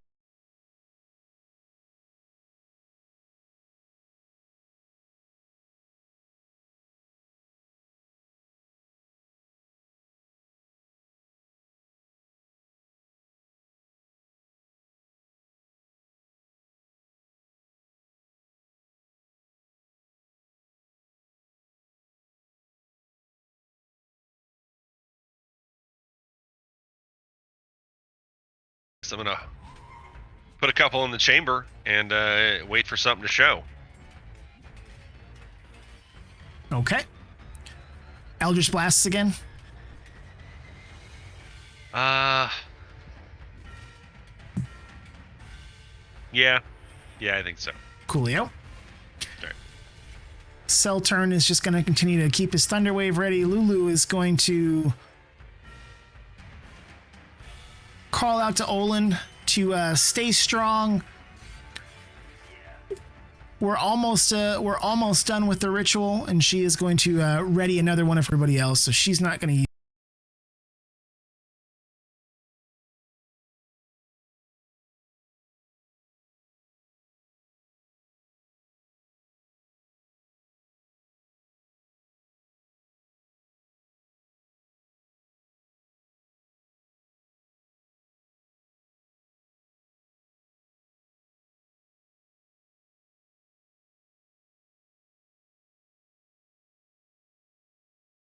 use that. Pherria already used hers in the last turn. So technically, Dig, you've got yours held. If you wanted to try and do them with a disadvantage from that close, you certainly can. Or you can hold them and see if something else pops up. Might as well.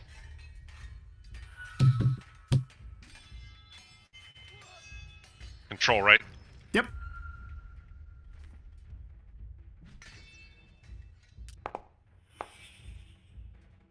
That one's going to be a miss. Oh, if it wasn't for that 3, I think you'd have had it, my Gonna friend. hang my head. Hang my head.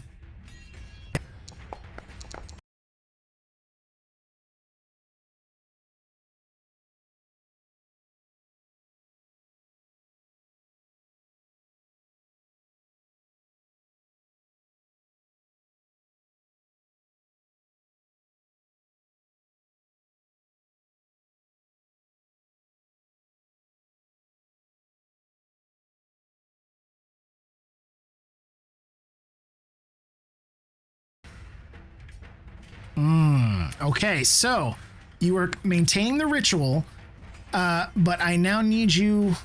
This is where we're going to see how you get tested. I need a Constitution saving throw, my friend. DC of 11.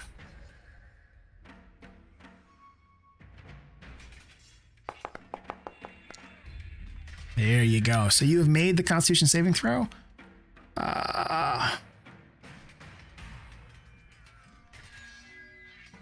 So that is okay. So we are good there. Pherria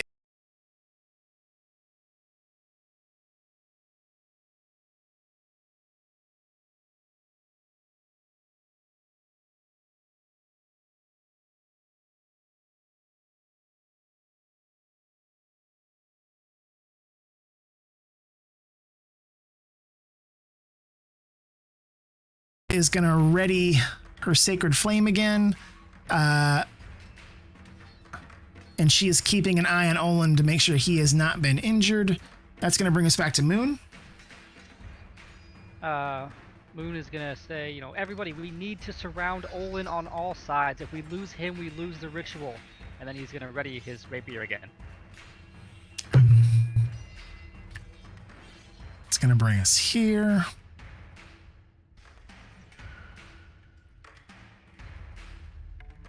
This guy's going to pop up right here, try and give Olin a little shock. So that means it's going to be...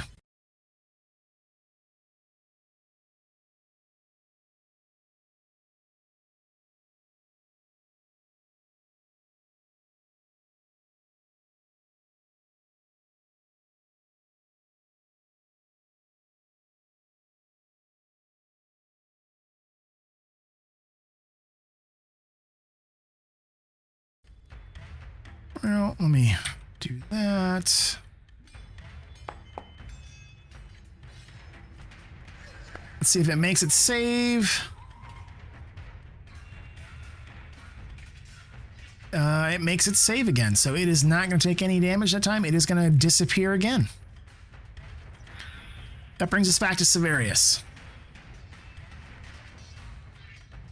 Right, I am going to ready my mace again, but with my bonus, I'm gonna reach out and touch. So anything tries to attack him with...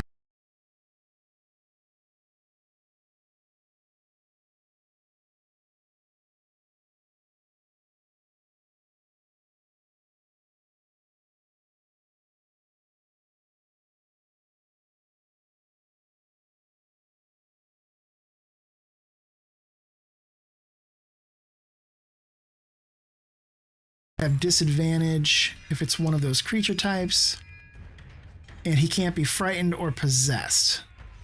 Cool.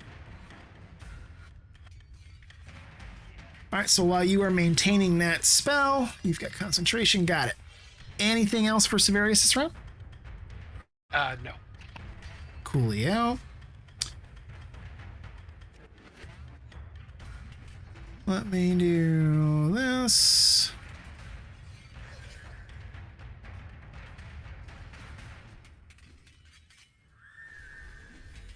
Another thing comes flying. The one up top. I think she had one.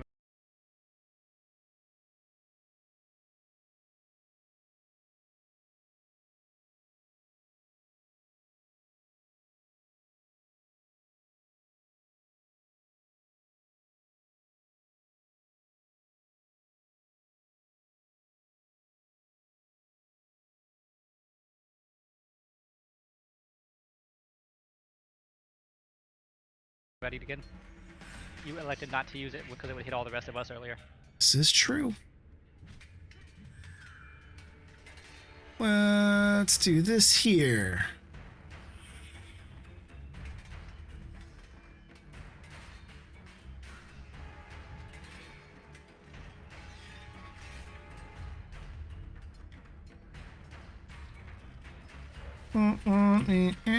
Like that, correct?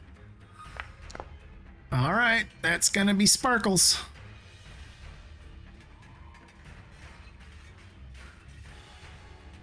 Mind, and then they both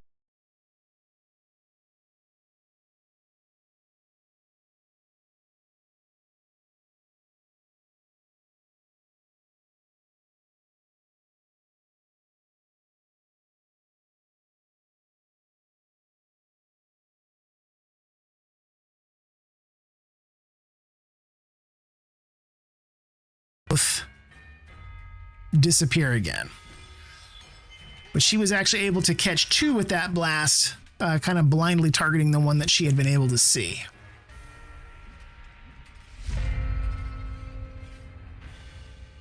This one is going to pop up over here. This one is going to target Olin and try and give him a shock.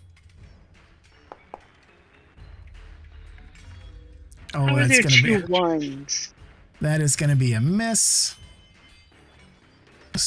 Yeah, and it's not within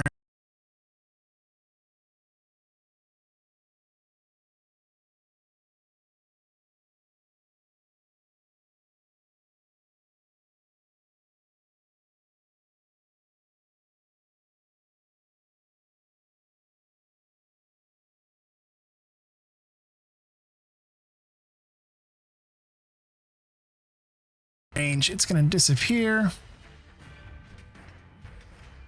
This one here is going to pop up next to Lulu. Take a little shot.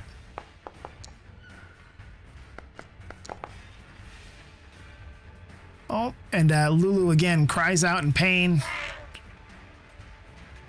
And this thing disappears. Brings me back to Audrey.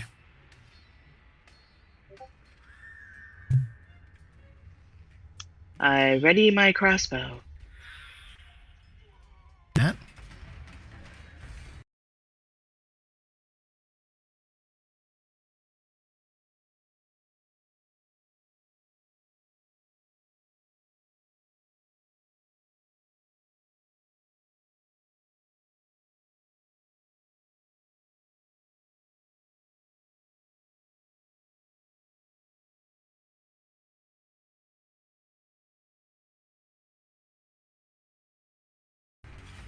This one is going to pop out here and try and take a swipe at Olin.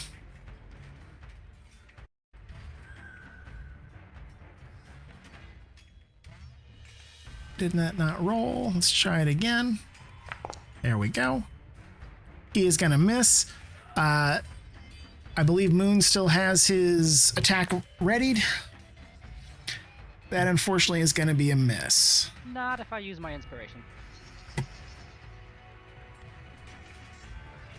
Which I would choose to do, just because they annoy me with my dagger.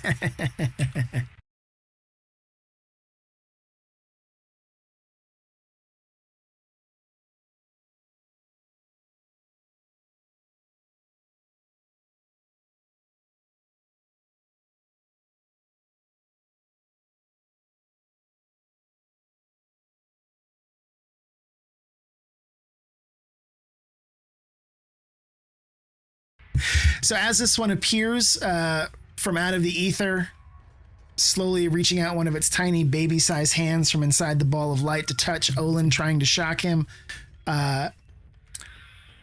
Moon is able to step forward with his rose rapier of Lathander. You're going to end this thing. What does it look like? How do you want to do this? I didn't expect this. He jumps, gives that a little yelp of surprise, and just stabs it really fast, right through the hand, because that's what reaches out. Perfect. Basically, I panic and stab it. So,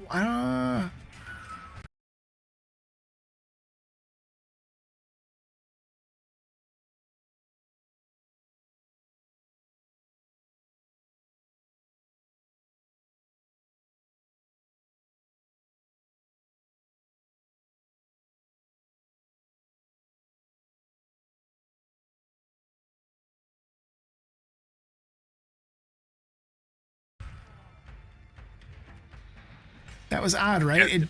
Did like, Castiel go? Yeah, Castiel moved up to here. Okay. Okay. And then when I hit, it like skipped over you. It must, yeah. When I removed this one from the map, it must have skipped over you. Said he's gonna miss anyways. Why waste it? What would Altar like to do? Alatar is gonna actually ready a witch bolt. Ah, okay, Mix it gotcha. up. Perfect. I'm just going to do this here real quick. We'll let you know.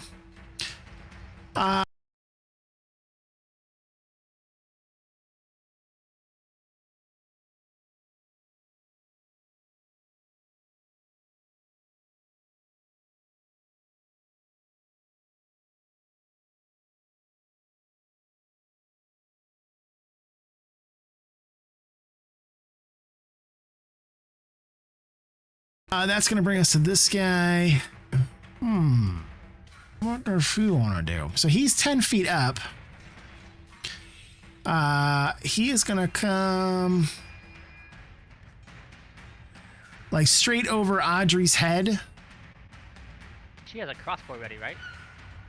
She does.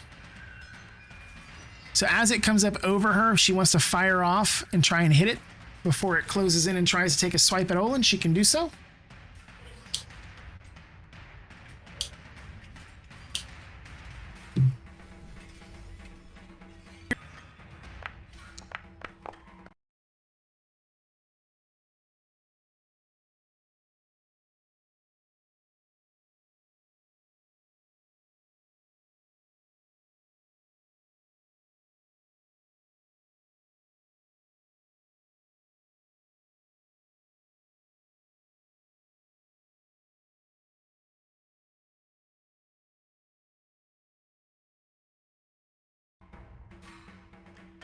That unfortunately is going to be a miss.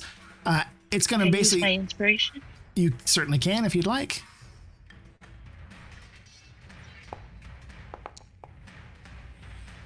That unfortunately is still going to be a miss. Wow.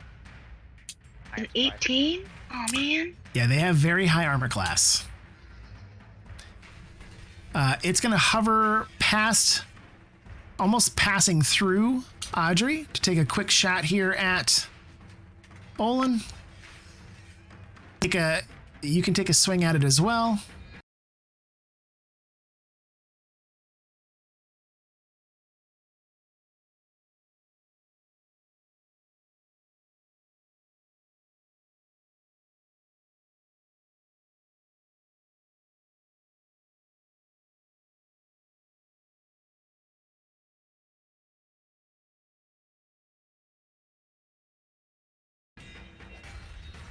Okay. Do I get 1 or 2 on those attacks? That's a good question. How do we want to handle extra attack? I mean, it's just the standard attack action, right? Wouldn't it work the same way as the Eldritch Yeah, Blast did? Yeah, I think so. I think it, and I'm pretty sure it works the same way that sneak attack does. It's a special. Yeah, so his attack action was to ready that attack, so he can, whenever he attacks, he can do it twice, so he can take 2 shots at this thing. All right, here's 1.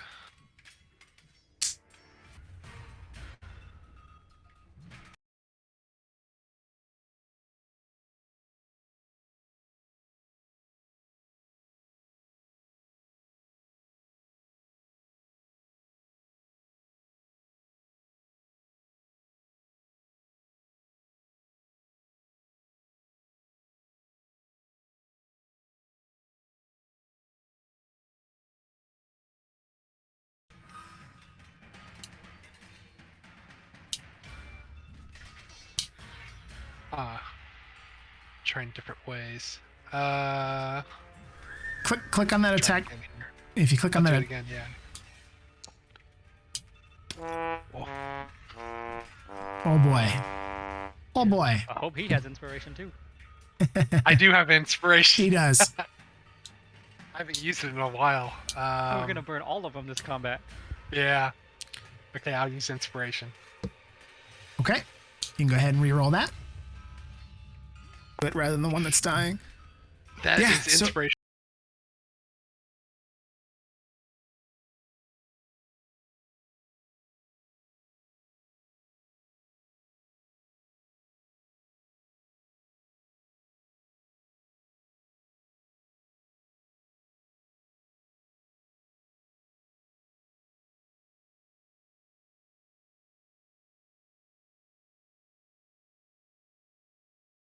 Well used. Yep. So that is going to be another dead creature falling to the ground, slowly fading out. Its lights spreading, almost joining the other flickering lights around the party before it disappears.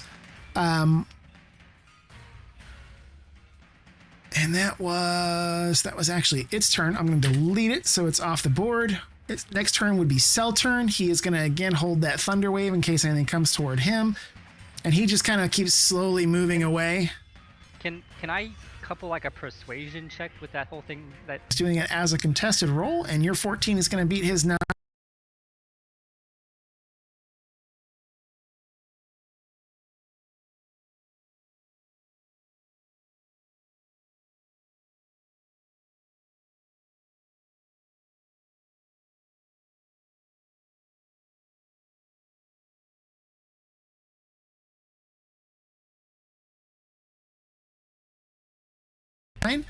So he is going to let's see here. He's got 30. He is going to move up to stand behind the guy who is convincing him to somehow be a hero. I'm gonna give him an encouraging nod. Yeah, all right. Way to go. And Lulu is going to kind of just hover right here again, readying another one of her.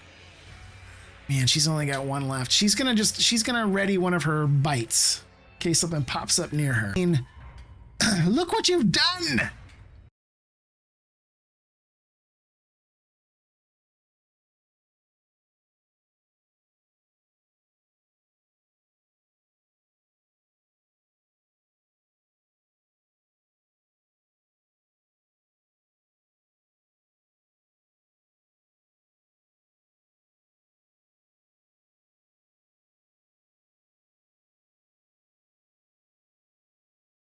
Thunderwave.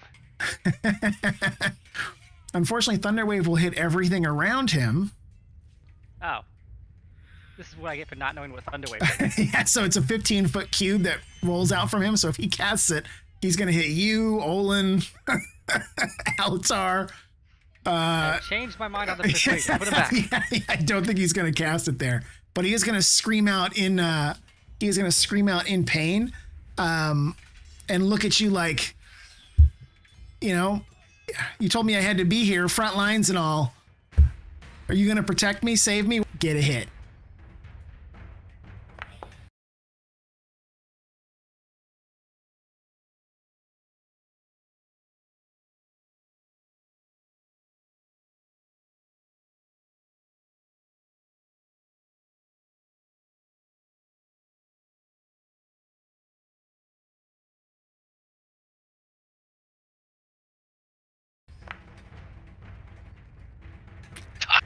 That, unfortunately, is going to be a miss. I don't like these things. So close, yet so far. It is going to disappear. That's going to bring us over to this one.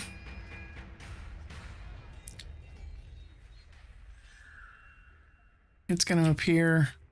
It's going to take a shot at Alatar. And miss. And then disappear. All right, so let's 15. Yeah, let's do another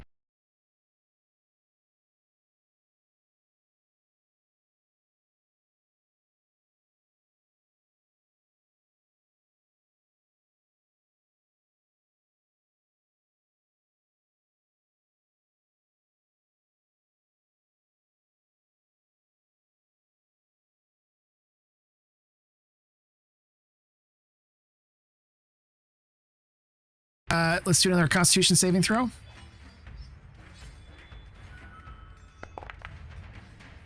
Ooh, okay. So this is going to hurt. So as you're casting it this time, you feel that it's going to be boop, boop, boo. You feel that hand tightening around your heart again. And as it does so, it's almost as if it's being crushed a little bit. And you are going to take 9 points of force damage. So you guys will is testing him.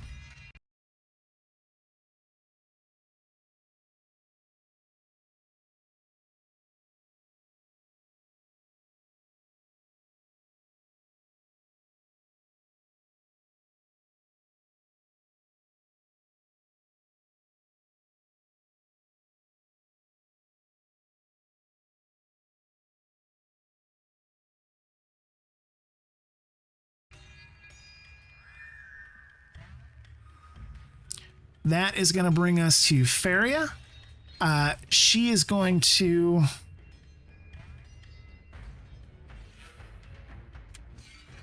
move up like that.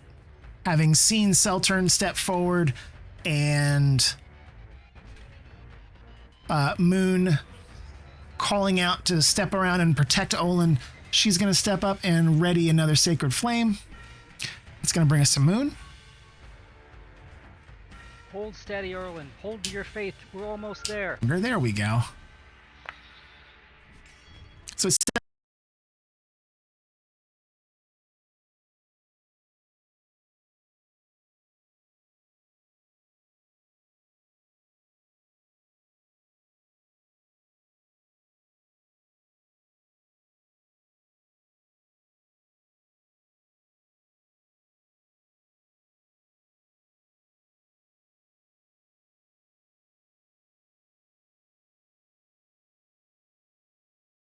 steps forward and takes a shocking attack.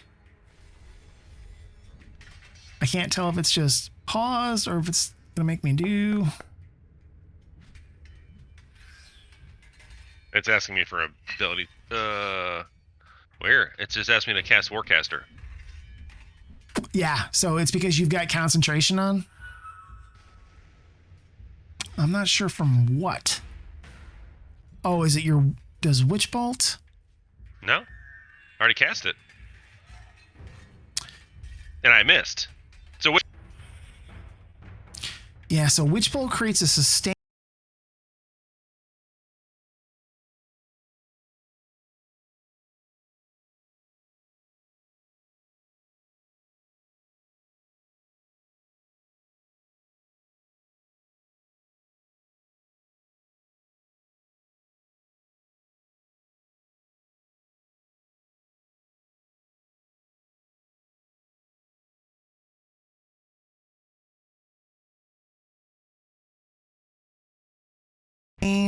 Blue energy lance, a sustained arc of lightning.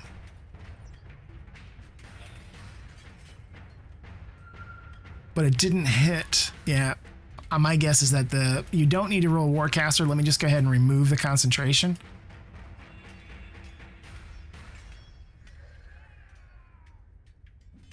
Come here. Look on the right thing, Jamie.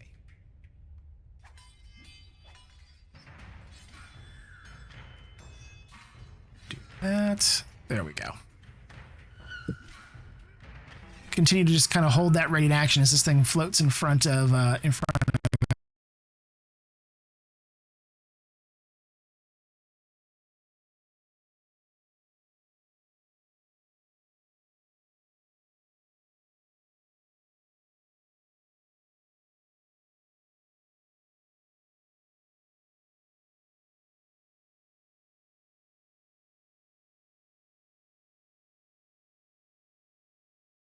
Alatar. That brings us to Severius.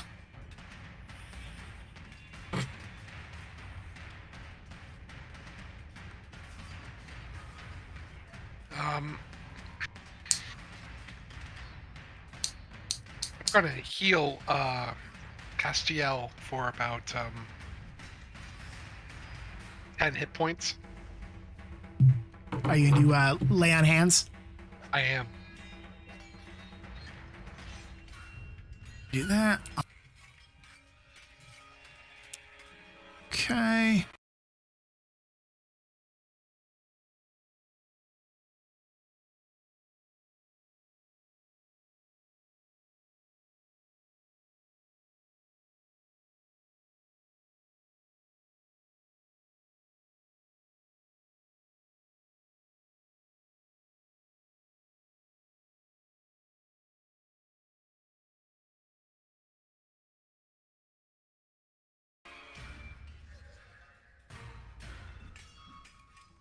So that is going to bring us to our 5th and quite possibly final round.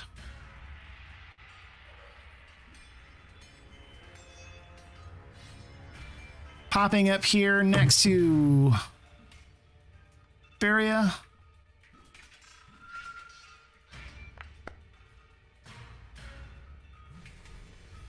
And take a shot, and it's going to miss. That's going to bring us over here. Popping up next, trying to get past through you guys. The first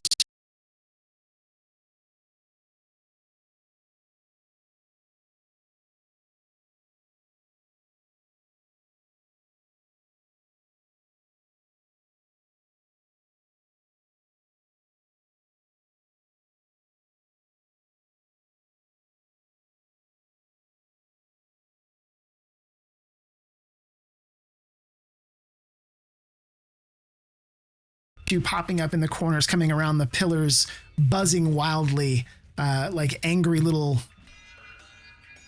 strangely deformed, doll-like hornets. Sometimes the descriptions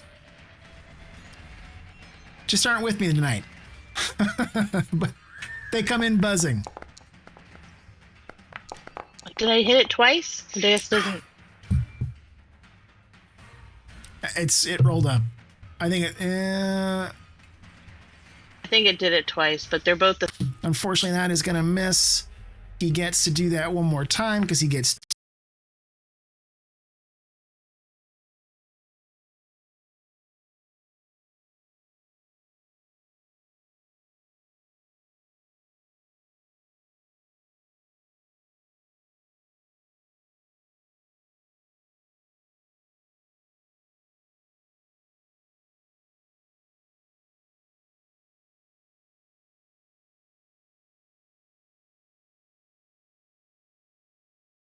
Two because of his level. That is going to be a miss. And then his bonus strike,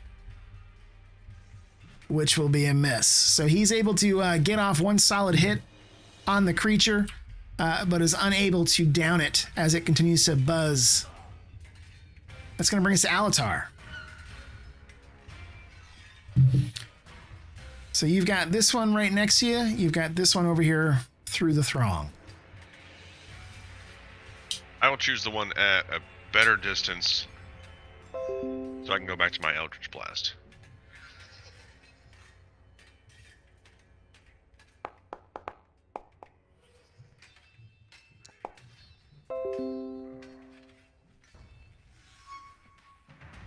Fuck's sake. Those are unfortunately misses. The dice are not your friend tonight, my friend. They are not being kind. They are not being kindly to you at all. So with those misses, that's going to bring us to Cell turn.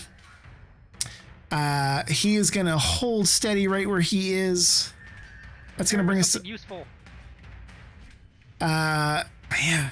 He is going to prepare...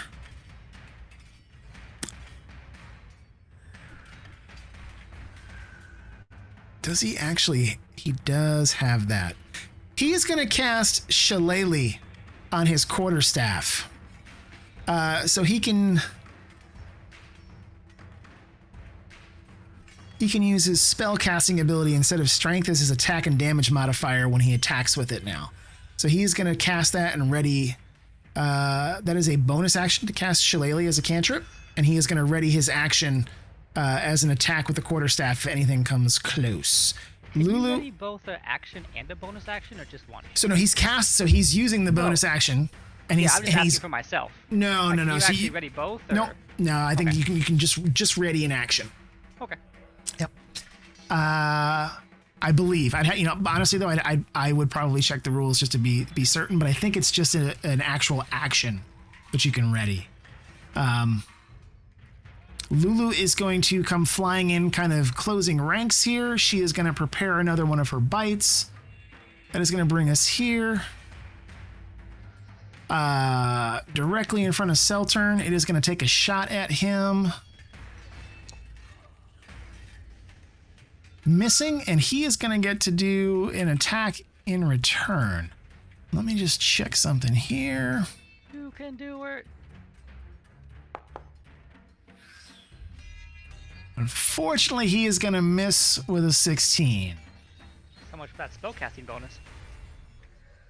That is going to bring us to...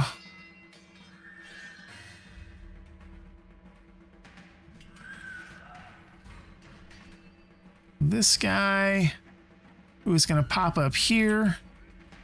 He is actually going to be... he's up in the air, like 10 feet up. And it's going to try to hover like right here and trying to... It's kind of like... it's going to be in this kind of corner and take a shot at Olin. Can I reach it? I'm like 6'2" or something. Yeah, you should be able to take a swing at it. It's going to miss Olin. If you want to use your ready to action on it. Poop. That unfortunately would be a miss. Do that. That's going to bring us back to Olin. So Olin, we've got one more check that we need to make. This one is going to be ratcheted up to a DC of 15. No sweat. One last religion check here, my friend. You can do it. Ooh, sweat. Maybe. I'm going to use my inspiration. Perfect. Oh. God damn it. Man, we blew all our good rolls early on. Can I So that- gift him a lucky? I don't believe so. Lucky just No, I can't. just I applies to can't. you guys, I to the tried. people that have it. All right, so con save. Yep, let's go ahead and roll that Constitution save. That is going to be a pass. So you begin to feel the strength, that force, that squeezing force around your heart again. But this time, as it begins to try to settle in, you power through the last words of the ritual, refusing to have to be dropped to your knees as that squeeze begins to intensify. And as you call out the very last words of the ritual, all of a sudden, the entire cathedral is filled with this bright burst of light, Hallelujah. reflecting off of the walls as in front of you, your hammer falls away from the helm and it rolls off of Ravengard's head, falling to the floor at your feet in between Olin and Severius. Around you, as this light shines radiantly, you see the creatures that were still hidden all begin to reappear, and slowly, each of them is reduced to ash and begins to dissipate and float back into the ether around them. No, come here. You have completed the ritual. Pherria steps forward and begins to administer to Duke Ravengard. He is still unconscious, but the helm has been removed from his head. Again, it has fallen at the feet in between. We don't do that.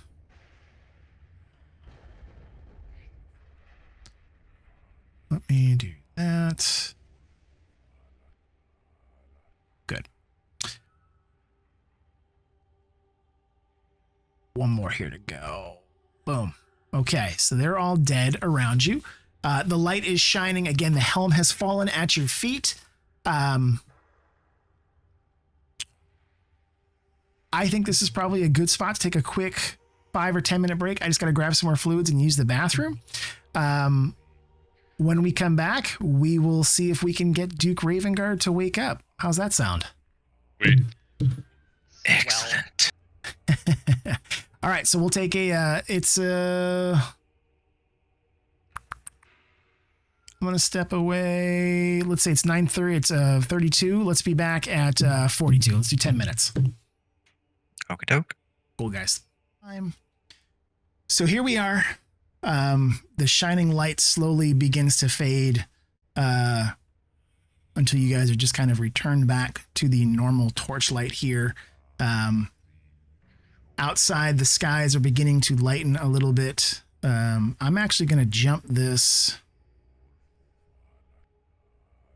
1 hour to account for some of the research pieces that we had done downstairs in terms of trying to find the book and that kind of stuff. So as we find ourselves here, the helm has fallen off and has fallen at the feet of Olin and Severius. Pherria is administering to the Duke, who is slowly beginning to come to. Let me do this and remove his stunned so that he is fully coherent again. So we've got the Duke. He is coming to. Pherria is, wrapping some of his wounds. He had scratched at his face and his neck, trying to remove the helm while he was under its power. What would you guys like to do? Moon, for one, is going to put a hand on Seltern's shoulder and just say something along the lines of, I know that was terrifying. I was scared. But true courage can only be found in the face of fear, and you have achieved that today, so thank you. Thank you, my friend. And then he's going to look up at Olin and just say, that was extremely inspiring. Thank you. Moradin definitely has one of the highest followers that he could. Thank you, my friend. Sultan is going to reply, he's shaking, and he's going to say, well, at least this time I didn't have to cover myself in dead bodies to make it through. I suppose any improvement is better than the last time. I just don't think I'm cut out for this battle thing, though. Nah, but you were braver than many, many men I have seen before. That. So as the Duke is slowly waking up, you hear him talking to Pherria, and he's asking her, Where am I? What happened? How did I get here? And so Pherria replies back, be at ease, Duke.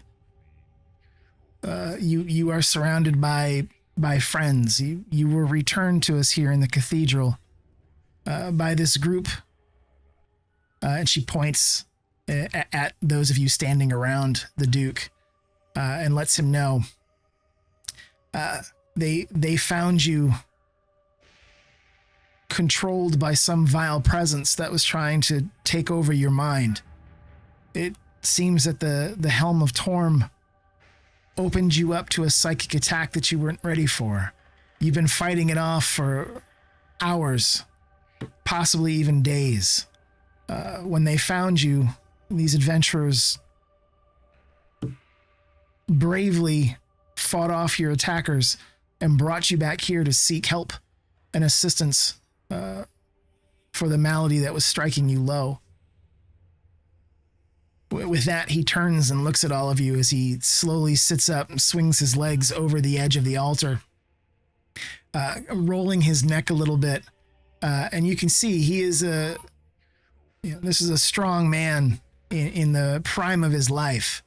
Dark-skinned, muscled, wearing, immaculate, intricate armor, emblazoned both with the emblem of the Flaming Fist on one breast, and on the other is the symbol for Baldur's Gate, the Baldur's Gate flag. This is the Grand Duke of the Council of Baldur's Gate, head of the Flaming Fist, and for all intents and purposes, ruler of Baldur's Gate. And he turns to all of you and he says, Thank you. Thank you for whatever aid you gave me. I have a feeling that there is a story to tell here, and Somehow I'm the one that knows nothing of it. When you found me, where was I? What was happening?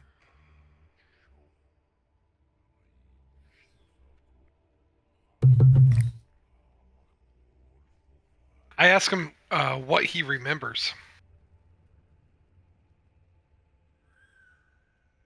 So he turns back and he says, I led a group of 10 of my remaining men, a few of them of the Flaming Fist and a few Hell Riders that had joined with us. He's kind of scratching and shaking at his head a little bit. We were headed to the Grand Cemetery. There were reports of undead leaking into the city from there. And I was trying to find the Helm of Torm. And he turns and points at Pherria, with the good cleric's assistance. I believe that if I could find it, it might be able to give me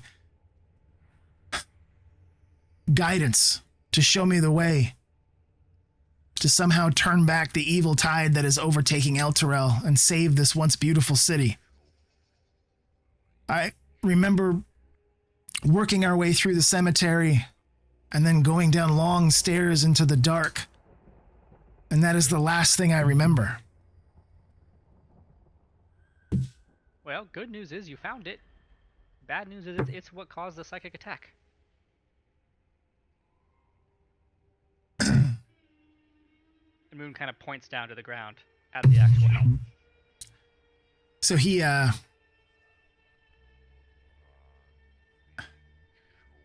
he is kind of shaking his head and rubbing at his forehead and at his temples, he is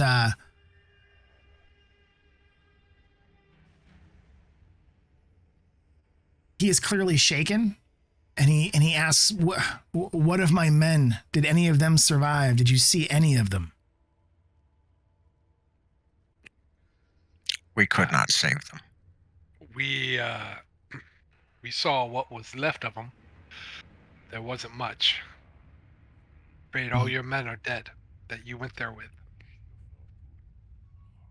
And we found you on the ground in front of a portal to the abyss.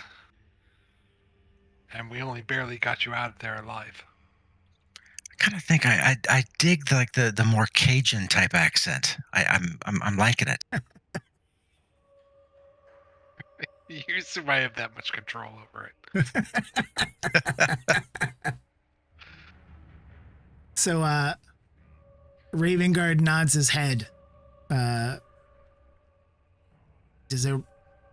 They were all good men, and they fell in defense of this city, in defense of its people, even though many of them were not native sons to Elturel. We've ever held a contentious relationship between our two cities, but in this, good sons and daughters of Baldur's Gate stood strong. And he turns and he looks at all of you and he says, some of you, do any of you call Baldur's Gate home? I do. I am a son of Baldur's Gate.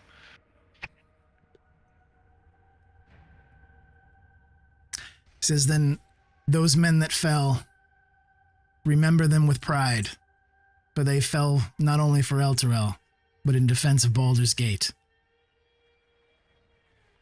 He looks down at the helm on the ground, and he shakes his head. He goes, I know not whether that is a boon or a bane to us. When I look upon it, it's as if those moments when I first wore it are a dream. I don't remember where we found it, and I don't remember what made me put it on in that foul place beneath that cemetery. But I can remember what it showed me.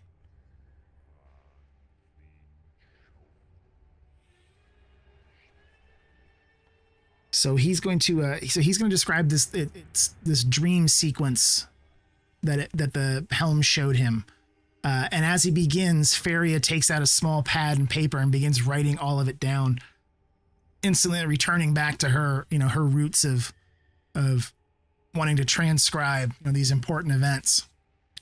And Ravengard tells you that while wearing the helm, he saw visions of a bloodied woman in armor. She was a soldier, and she wore the colors and crest of Elturel, but it was old. The armor was not of the style that soldiers wear today.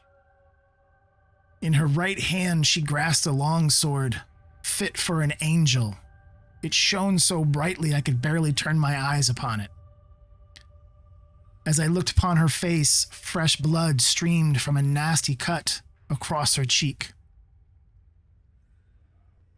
And now he turns and kind of squares himself a little bit towards Severius. And then he looks over Severius's shoulder.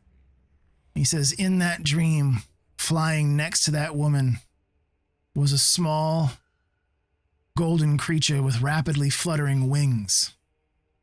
And with that, he looks directly at Lulu. And he continues to speak to her. An enormous, nightmarish demon suddenly arose behind that woman in my vision, threatening to devour her. She turned and faced it, boldly, courageously, and she plunged that shining blue sword into the ground at its feet, while behind her, and again he looks at Lulu, that winged creature made a trumpet sound, a clarion call with its trunk.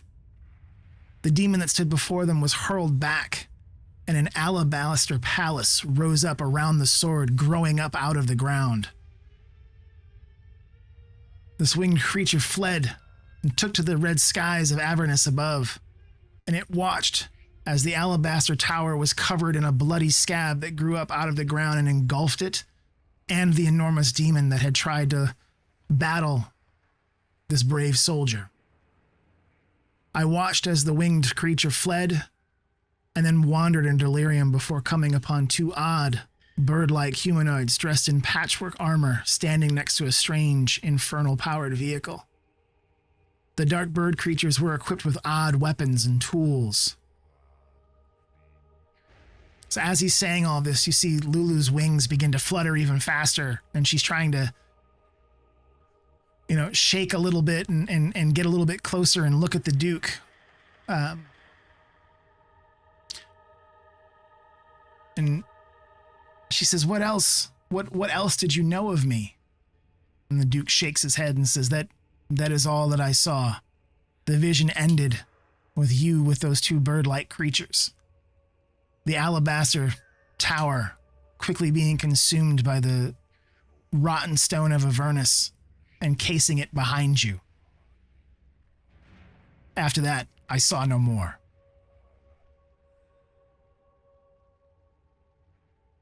So Lulu is kind of shaking her head a little bit. You know that she has been trying to recover her memories. She, had clearly been in Avernus before, but had lost her memories somewhere before coming to the mortal planes. It was one of the reasons why Silvira Savicus had asked you to work with her, was in the hopes that it would help restore some of her memories. As Lulu stares at the Duke and is thinking about what he has revealed, it's like a light comes on in her eyes, and she says, I think I remember some of that. It was one of Zariel's most loyal Hell Riders, the female soldier you saw. Her name was Yael. And she had Zariel's sword. And she used it to raise a fortress around the sword to protect it.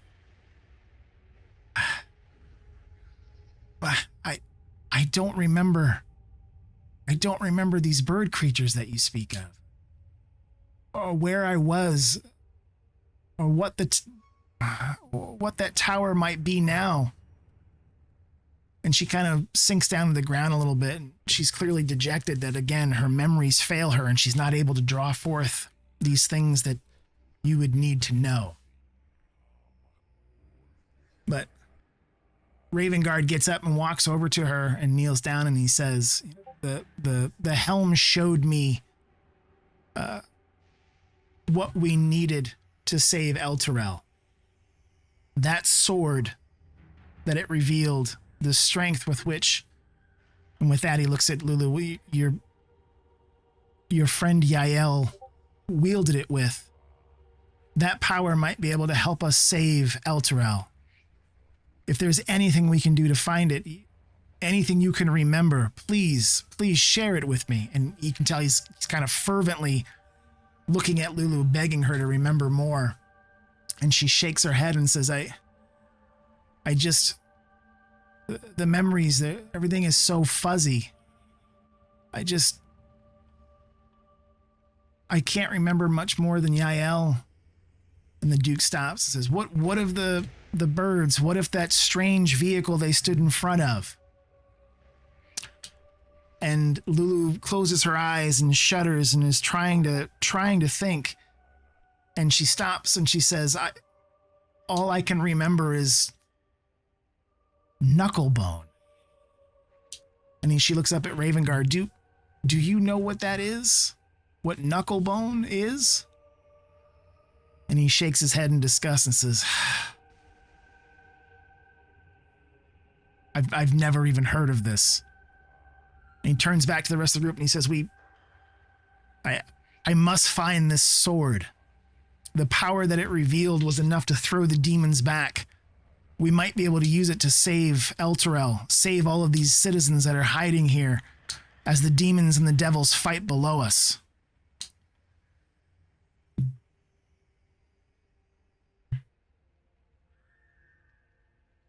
Is there any knowledge we can roll to figure out what Knucklebone could be or what these bird creatures would be? Or if we know who Yael is. Or that. Yeah, so if you guys want to roll some insight or history.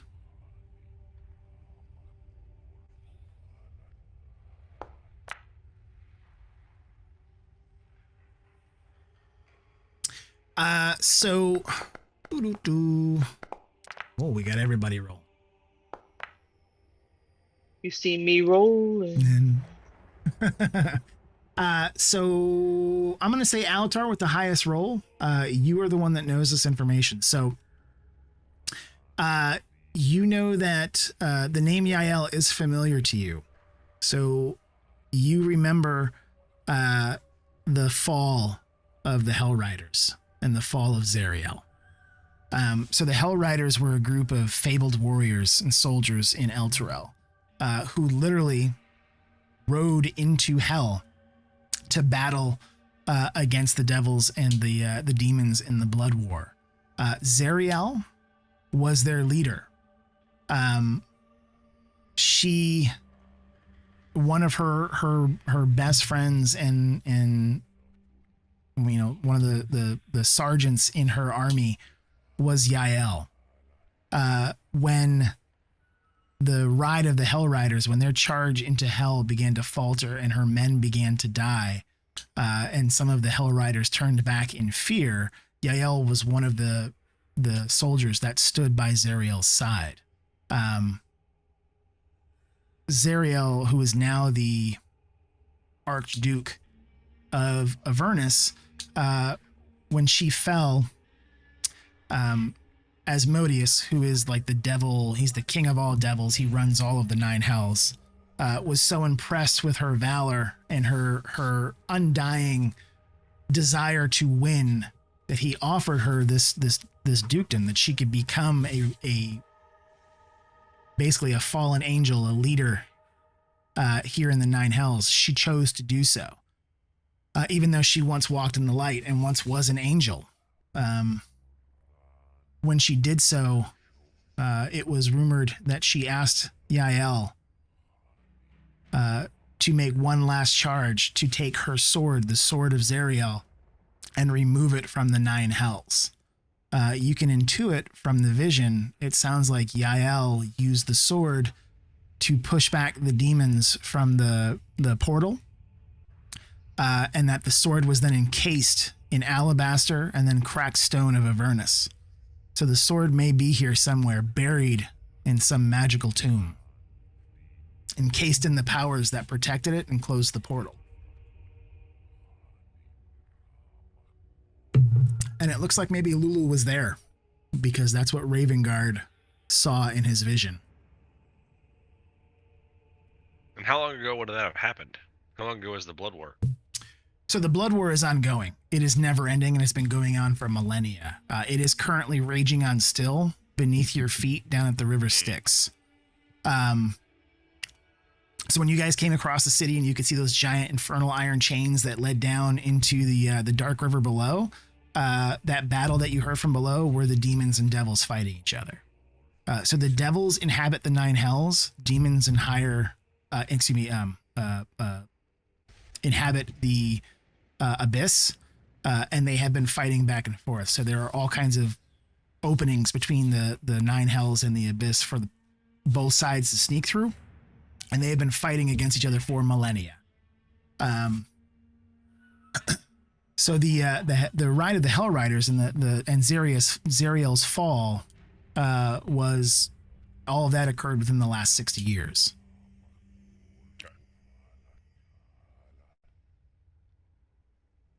All right. I'm going to share with the group the history lesson.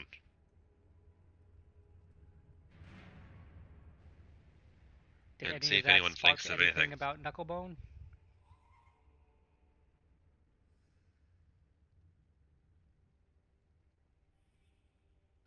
What was So- it, Andrew?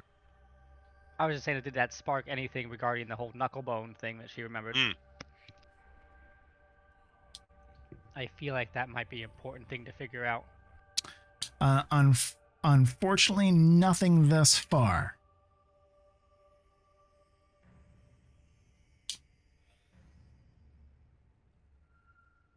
Well, there's Does lots of anyone books. Anyone remember seeing anything, any alabaster? Well, if it was covered, we probably wouldn't have seen it in the end. So I think that got covered by Avernus, right? Correct. Stone. Any towers? So, nothing that Pherria or Seltern or Ravengard can remember. So, let's see who had the second highest roll. So, Audrey, you had the second highest roll. So one of the things that you turn and you ask Ravengard, the bird-like creatures that he was referencing, spark something with you. So you remember when we were on the pirate ship that was an inn along the docks, the low light. You may remember that the bartenders were like these dark raven-looking creatures. Caca. Yep. So when he talks about bird-like creatures, that draws a spark. Maybe they were Kenku. That was the name of the race of those birds.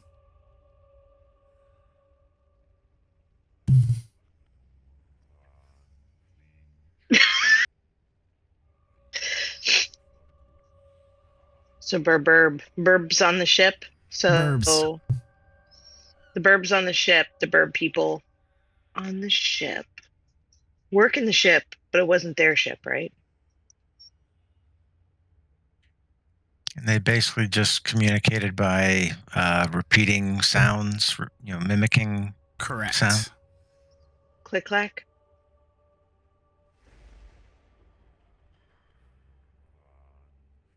I remember them. So as Moon has no idea. yeah, Moon wasn't with us for the little interviews, but so Nope. so they can kind of describe to you, but Kenku are a race of they look like they're bird people, kind of like raven-like, but they're mimics. They don't have a language of their own. They just mimic sounds, and they can mimic like full sentences and that kind of thing. But it's kind of like talking to a parrot. It's just all mimicry. So as you guys are kind of talking about that, all of a sudden Lulu buzzes over to Audrey and she says, "Kenku, yeah, the mimicry, I think I remember them." They were twins. All of a sudden, Lulu goes flying away from the group. She just takes off through one of the windows, just completely disappears. And you hear her, like, as out from outside, you hear like the echo of her trumpet. Ravengard jumps up and says, "What is the creature doing?" Good question. She does that.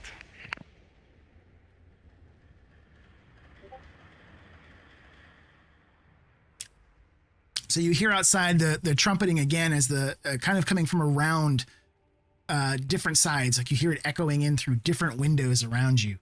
The Duke says, "She's going to call down all of these infernal creatures upon us. Why is she out there making such a racket?" And then she comes so hasty. all of a sudden on the other side, Lulu comes flying back in through another one of the windows, and comes flying back up to the group.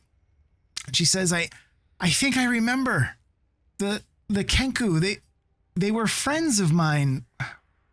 One was named, oh God, what was it? And she's trying to remember names. She goes, one was Clank and one was, I can't remember the other one's name, but I remember Clank. They worked on all kinds of crazy machines. And then she turns back. She goes, they were mechanics. They were mechanics at Fort Knucklebone.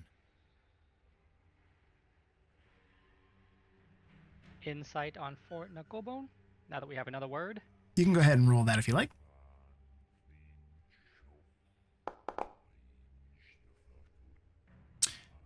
So it sounds like this is a place that Lulu has been before. Now that she's beginning to remember it, you could probably ask her more questions about it. But it sounds like it's probably a location here in Avernus. So if she remembers them working on some kind of infernal machine, as Duke Ravengard called it, chances are it was someplace here in Avernus.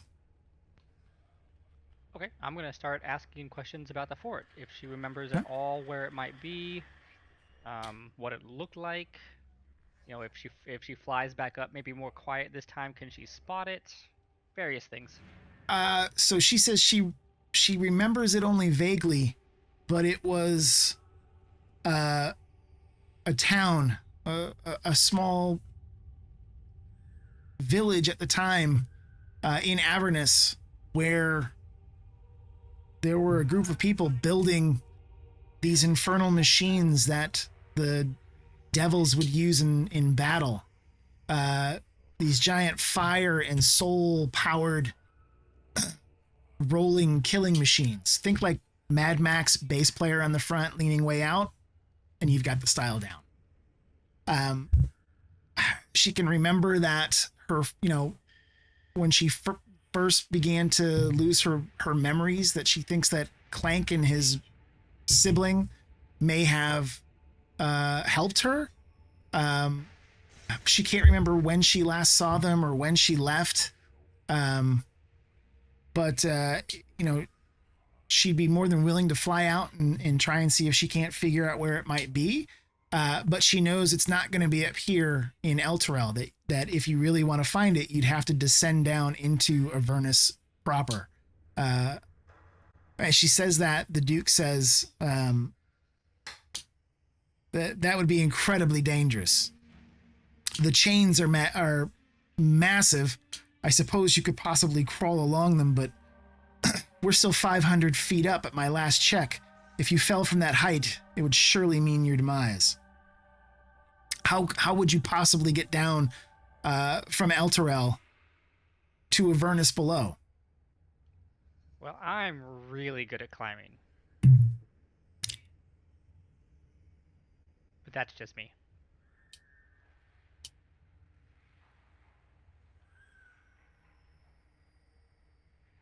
Ooh, maybe we There could are passages.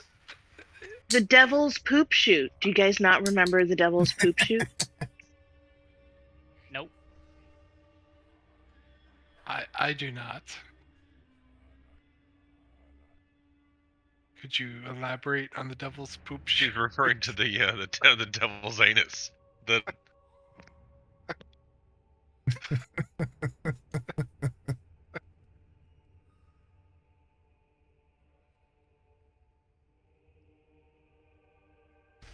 Yeah, I'm just gonna stay quiet and let this be awkward.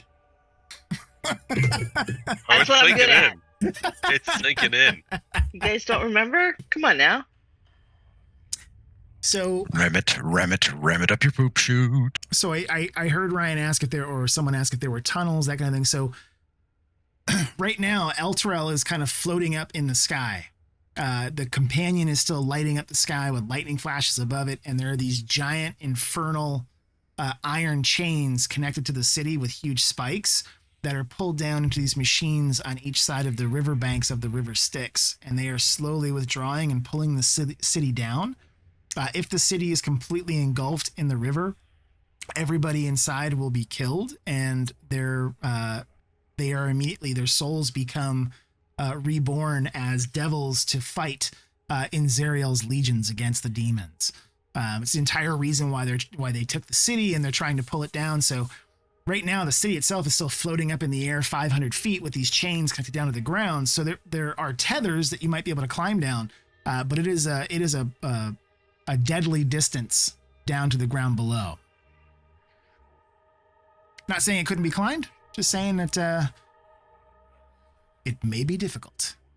I maintain my parachute idea.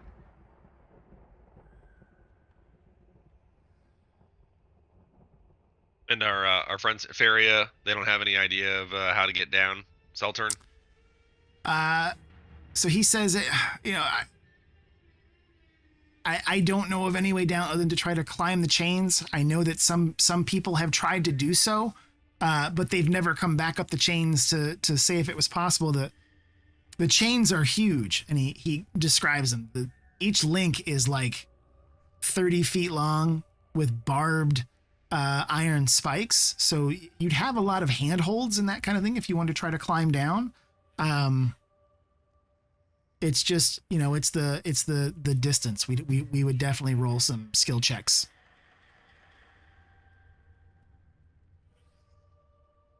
Unless you really want to take your time. Like if you want to have your movement, I would say that you could probably safely go down the chains without having to worry about, rolling strength checks for climbing. Hypothetically, if you happen to have a climb speed, just saying, you'd be good, right? Yeah. So technically everybody has a climb speed. It's yours is yours is instead of you get 5 additional feet. Most people climb speed is half your total distance. This works differently than I'm used to then. Yeah, in 50 they treat climbing like difficult terrain. It's half speed. Oh yeah, definitely. It's just I'm used to when you have a set speed, like for the race, you move just like normal doing it. You don't have to worry about checks or anything like that. So that's kind of the presumption. Yeah, no. Yeah, no. Okay. So you could definitely do your 20 feet normally. Yep. Oh, okay. That doesn't help anybody else, but still.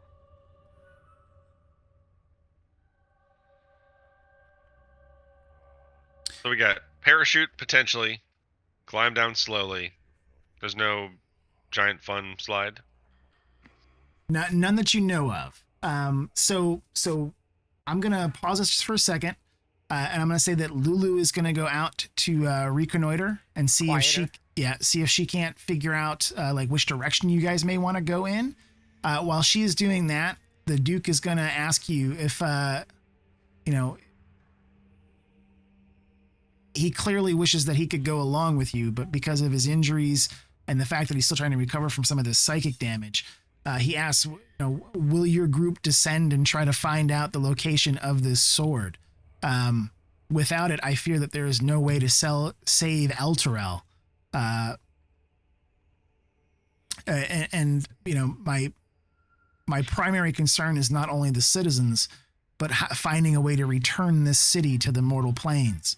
Having seen that vision of the sword being able to close the portal and keep the demons from entering, I have to wonder if it is powerful enough to help us open one to return home. Would you be willing to try and seek it out to find its location? Aye, you have my Eldritch Blast. And I make sure to mention to him what happened with Vanthampur. Okay, so you're So gonna he's extra feisty. give him the rundown on what's happening back in Baldur's Gate. Excellent. Yes. So he has increased impetus to wish that that you guys could find a means of finding the sword and locating where it might be. So with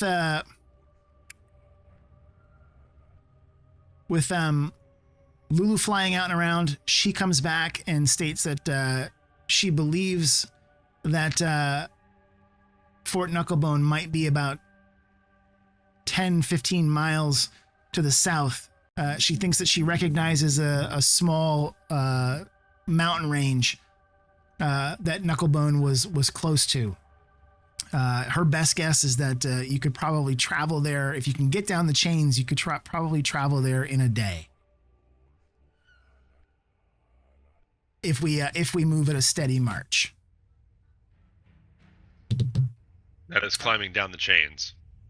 So I'm going to do Once we get down, I think, right? Yeah, so I'm going to do this. I'm just actually going to jump us over here. Yeah, once you guys are down the chains. So this is kind of what so this thing up here with the chains coming off of it, that's Elturel. These are the chains that you guys could decide to try to go down if you want.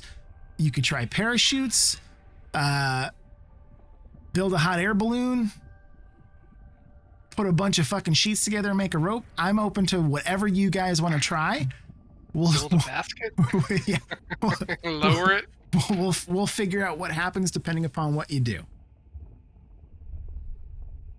I want to shimmy down the chain.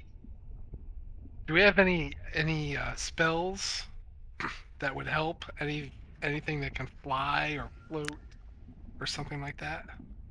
Yeah, I don't know if anybody has like Featherfall. A lot of Featherfall. daggers. We can ride down on a bunch of daggers. If they form in a bunch of steps. I can Ladder fall of with daggers. style.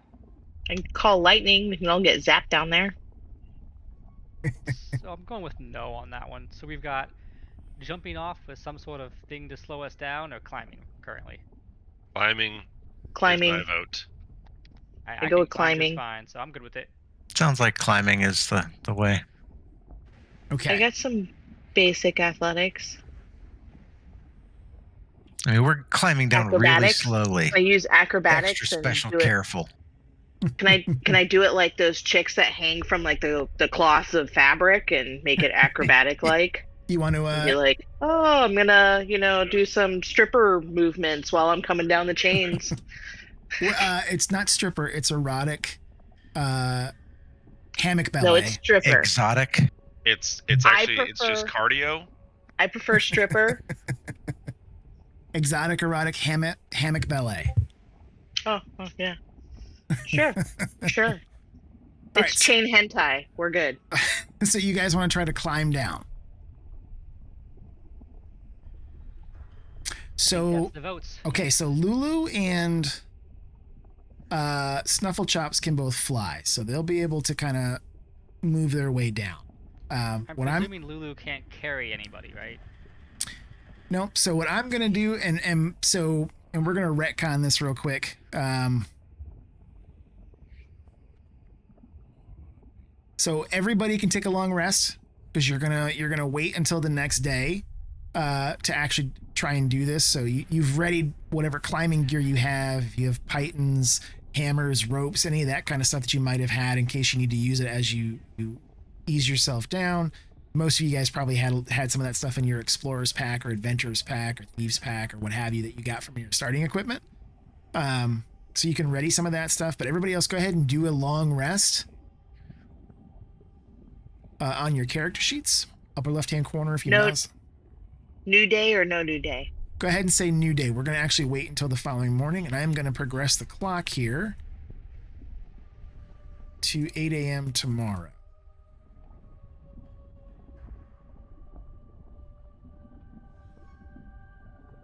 So part of what's going to happen overnight is you guys are resting down in the crypts with the Duke and Pherria.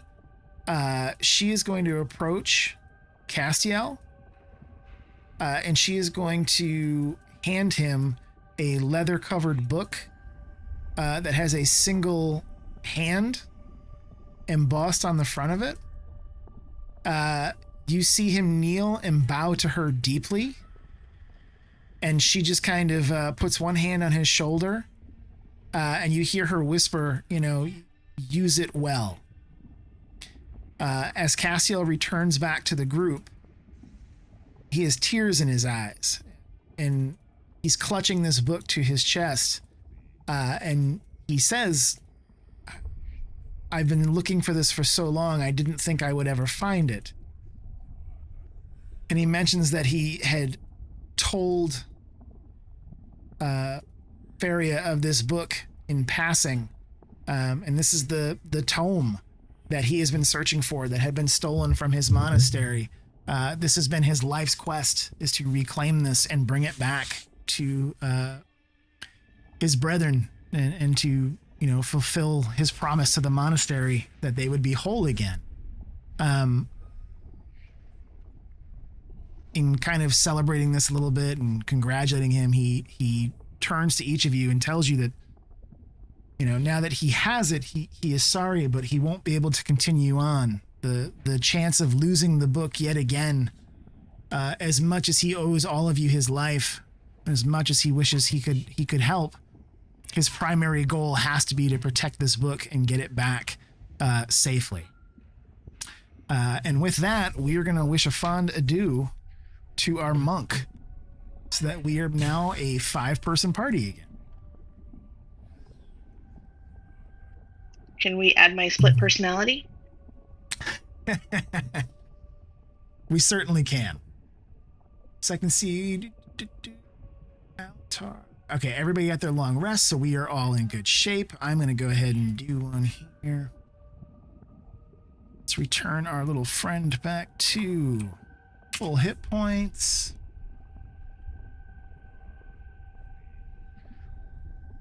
And full. So Lulu's reset. Okay. So here's our challenge to get down the chain. You guys are going to start climbing. If you are moving at relatively kind of safe speed, like you're not trying to push yourself, you may be able to get down without a whole lot of risk. At least kind of looking at it out over the edge, you can see that there are, these huge jagged posts and enormous chains made of infernal iron that are holding Elturel. They're really the only physical connection between the city that you're in above and the ground down below. Each of the chain links is 30 feet long and 20 feet wide. It's like a city street. They're so big. And it's formed of a welded loop of infernal iron that's about 5 feet thick. The chain links are covered in 1 foot long iron barbs that'll make it relatively easy to move along. These posts of infernal iron offer numerous handholds and footholds for climbing. Who's gonna, so what's our marching order? How are we going down this? I'm gonna volunteer to go first since I am a natural climber. It might be easier just in case, something horrible happens. I might be able to help, save somebody in case they fall. Gotcha. Okay. Are you guys tying yourselves to each other? Are you doing like a climber's safety rope, any of that kind of stuff? Or are we just going hand over hand, everybody for themselves? I go for hand over hand. Yep. Do it your own damn self. Go team. Man, I'm little and spry. I don't need none of you big guys bringing me down. All right. So who's going first? We've got Moon. Again, Moon volunteers. All right. So Moon's If the gonna party's okay with it. Moon's gonna go first. Who's gonna go second? I'll go second. Who's gonna go third? Do we want to? Who's have the like a worst rope? climber out of all of us? Do we want to have a rope, linking all of us? I do not. Okay, someone. You guys are way bigger than me. If one of you falls, you're gonna rip me off. Well, there'll still be 4 other people to hold on if someone fails. Oh, so all of us go down the same chain at one time? Is that what you're saying? Like climbers, you're all linked. Yeah, we all but can tie the chain we all hold tie all the of it? rope around our waist with some slack, and that way, if someone falls, you have 4 others to hold them up, I'm for and it. then everyone's. And we're sure that the chain is secure enough to hold all of us on one chain. Well, it's holding a city. Yeah, it's they're It looks, the looks chain. like it's Yeah, the chains are massive. Oh, The okay. chains are Link absolutely is massive. bigger than me. Yeah, the link itself, like a single part of the link, is 5 feet thick. The chain, a single chain link, is 30 foot by 20 foot long. It's Oh, yeah, definitely then. Yeah, they're okay, they're I'm massive. cool with that. Okay. all right. So you guys are gonna tie loop. So you're each gonna have a rope tied to each other. So so if Moon's going first to kind of figure out the path, who's gonna be our anchor man at the top? I will be. I'm probably the strongest, so. So who's Stay gonna classy, Severius. So who's gonna be? So what's our order? Who's after? Well, Keep it classy, Avernus. kind of see if I can't spread you guys out a little bit. Okay, so this is our order. I'll move you guys over here as we're gonna try and go down the chains. I would like to double check, look at this chain, just Okay. because I have the thought that, it's a chain from hell, and I want to see if there's anything I should be wary of when climbing down it, like, spikes or poison, whatever it could be. So there are like foot long barbs on the metal, but you can actually use them as handholds and footholds. If you were to fall, however, and like hit a piece of chain below you, like you run the risk of being impaled on those barbs. Oh, yay for that. Okay. Yeah. That's friendly. Okay. It's but hell. nothing I'm just expecting like some crazy thing to happen to where I'm gonna grab it, my hand's gonna burn off, or something stupid like that. No, it's not. It's not emitting any kind of heat, anything like that. I mean, it is infernal iron in hell, but it's not hot to the touch or burning anything like that. Copy. Just being a paranoid rogue. Oh, I'm ready. Alrighty. So you guys get going. Let's see here. I didn't mean to roll that one. That one doesn't count. What I wanted to roll was this guy. All right. So you guys get down roughly let's say here, that's about 50 feet down. So you've gone just about 2 full chain links as you're making your way down, and it seems like this is going to be pretty easy going. You've got a lot to hold on to. You're moving slow enough that you don't need to do any kind of a strength check or athletics check for climbing. It's only if you guys decide to start moving faster. So right now, you're only really moving at the speed of the slowest person, which climbing is probably going to be about 15 feet max, 10 to 15 feet. Yeah, that'd be 12. So yeah, Olin and Audrey would both be doing about 12 feet. We're going to give it tie to the runner and say it's 15 feet that they're able to climb. So you guys are going about 15 feet per turn as you're heading down. So you've gone almost 50 feet thus far without any problems.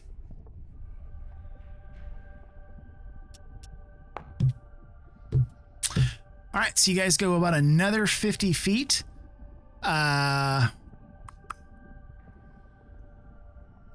Everything seems to be going pretty well. So now you're down about, just about 100 feet of the 500 feet that you've got to climb down. And it looks like things are going pretty well. For some reason, that doesn't sound good. So you guys get down about another 60 feet. So you've gone another 2.5 of the giant chains. You guys are moving along at a pretty steady clip. Not fast, but you're being safe about it. You're making sure the rope isn't getting snagged on the barbs. You're making sure that everybody can be lowered down without a problem. So let's see here. Let me do this.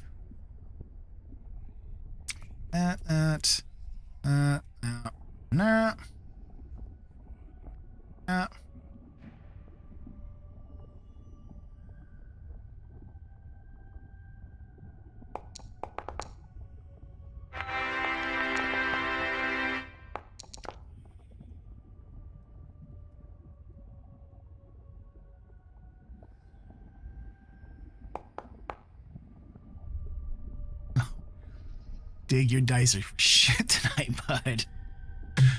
So the rest of you are okay. I can share some of my crit for him if that helps. I need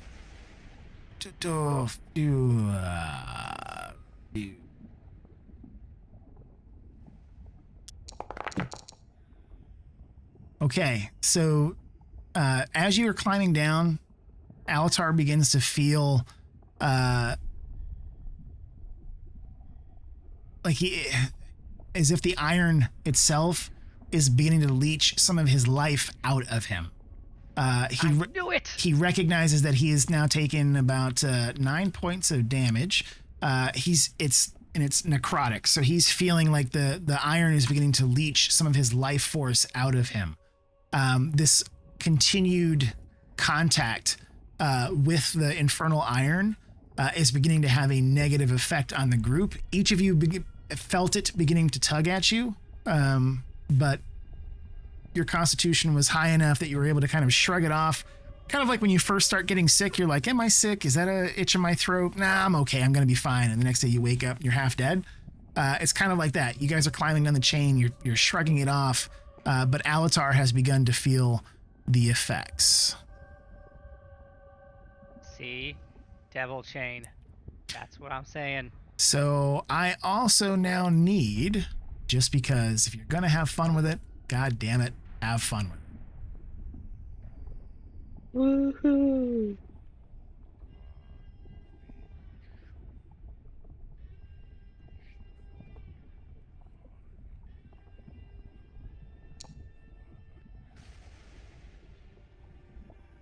Alrighty, that is going to pass. So even though you feel... Better.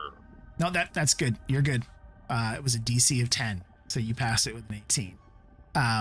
So as you feel the life force kind of leaching out of you a little bit, you start to slip, but you catch yourself before you fall off of the barb that you're holding onto. And how much farther do we have to go? So you've gone, it was 50-50, so about 160 feet down of the 500 feet you're trying to go. Well, this is going to be a fun rest of the trip, isn't it? So you get down about another 30 feet. Everything is going well. You guys are kind of trucking along. You find a good section. Somebody keep a tally of the distance so far, by the way. So we went, was 160 plus another 30, so 130. 190. And now you guys do about 110 or so. So that's 200, so 300 feet you guys have made it so far. You come across a section of the chain that is stretched tight with easy barbs to grab. So rather than having to kind of loop back and forth or changing sides, you're able to make kind of a straight climb down for a good section. As you get toward the very bottom of that piece, noises from below begin to filter up towards you. You've now come low enough to really very clearly hear the battle going on below you. You come to a section where there is a wide landing atop one of these 30 feet wide pieces of chain. And as you all kind of gather yourself there and look down, you can see that 200, 250 feet below you, there are armored legions of devils encircling the enormous posts of infernal iron that anchor up to Elturel above. So this is kind of where the chains are being pulled down towards. Around these chains that you're climbing down, there are squads of demons fighting 10 deep in some places, just hurling themselves into the devil's ranks. You're witnessing the blood war literally taking place below you, something most humans never survive, let alone ever get a chance to see. Most of the abyssal troops below, the demons, are just lowly manes and dretches. They die very quickly in their vain attempts to drag down the devils around them so that stronger demons can land killing blows. Beneath you, you see a dark river cuts a path across the blasted landscape, flowing directly beneath the city. Floating in that river are demonic fairies being assailed by squadrons of winged devils under the command of a terrifying pit fiend wearing an eyeless helm and clutching a battle standard. As you watch, the ships reach the shore, their massive gates dropping down, slamming brutally into the front lines of the devils. The gates create ramps, and from out of them emerge creatures from Nightmare. A horde of slavering demons slam into the defenders assembled before the massive infernal iron chains, and the sounds of their ferocious attack fill the air as the devils are quickly overwhelmed. The pit fiend in the eyeless helm is left to stand alone, its barbed mace swinging powerfully back and forth, knocking smaller demons about, but it is soon toppled, overrun by a throng of demons sinking cruel claws and fangs into the devil's red leathery hide. Below, the demons ready themselves to stream up the dark chains toward you and into the defenseless city of Elturel. So you guys are looking down the blood war, and as you see the devils trying to protect the chains to allow Elturel to be dragged down, there has now been a forward push by this legion of demons, and they have cleared the bottom of the chain and are looking up to come toward you guys, up toward the city. So as you look at one another, hope seems like a pretty frail thing. You've got this demon swarm about to come up at you. But as you stand there trying to figure out, like, up or down, what the fuck do we do now? You see Lulu looking off in the distance. She's staring out into the swirling smoke and ash that cover the plains below, where the river kind of disappears into the haze. And suddenly, she trumpets loudly. From out of the smoke, a massive wedge-shaped dark stone and fire emerges as a deafening cry of sheer malevolence reverberates through the air, violently shaking the chains that you're holding onto. From out of the mists, a 450-foot-tall flying fortress is revealed and the flashing lights from the companion above. It glides out over the cracked stones of Avernus and then out over the river Styx. You see that the souls are being siphoned directly from the dark waters, and the lights along the massive infernal machine flash brighter. Atop it, a lone figure wreathed in flames stands as suddenly swarms of imps and spine devils erupt from the many battlements and descend upon the demons below as they begin to climb the chains. The fiends blacken the sky as they scream their battle chants and tear into the left flank of the advancing demons, knocking them off of the chains. The flying fortress appears to have turned the tide of battle as it forces a large swath of demons back from the chains beneath you.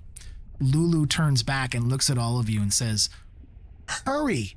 Our path is clear. For now."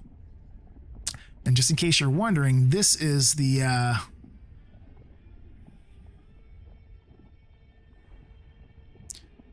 that's what the wedge-shaped flying fortress looks like. Cool. So you've got an open chain below you, demons and devils fighting. You guys ready to continue on? Let's see how much farther we can get. Oh, you guys are making really good distance now. So you've got about 200 yards left to go, and you're going to make it a good 150, 175. So you're literally only about 25, 30 feet still up. At this distance, you guys should be able to clearly make it down. Let's see if we can do anything over a 10. We're going to be good. So you guys are able to make it all the way the rest of the way down without taking any more direct damage from that infernal chain. As you make it to the very bottom, you find yourselves in this broken plain. You can hear sounds of battle all around you, but you find yourself in this weird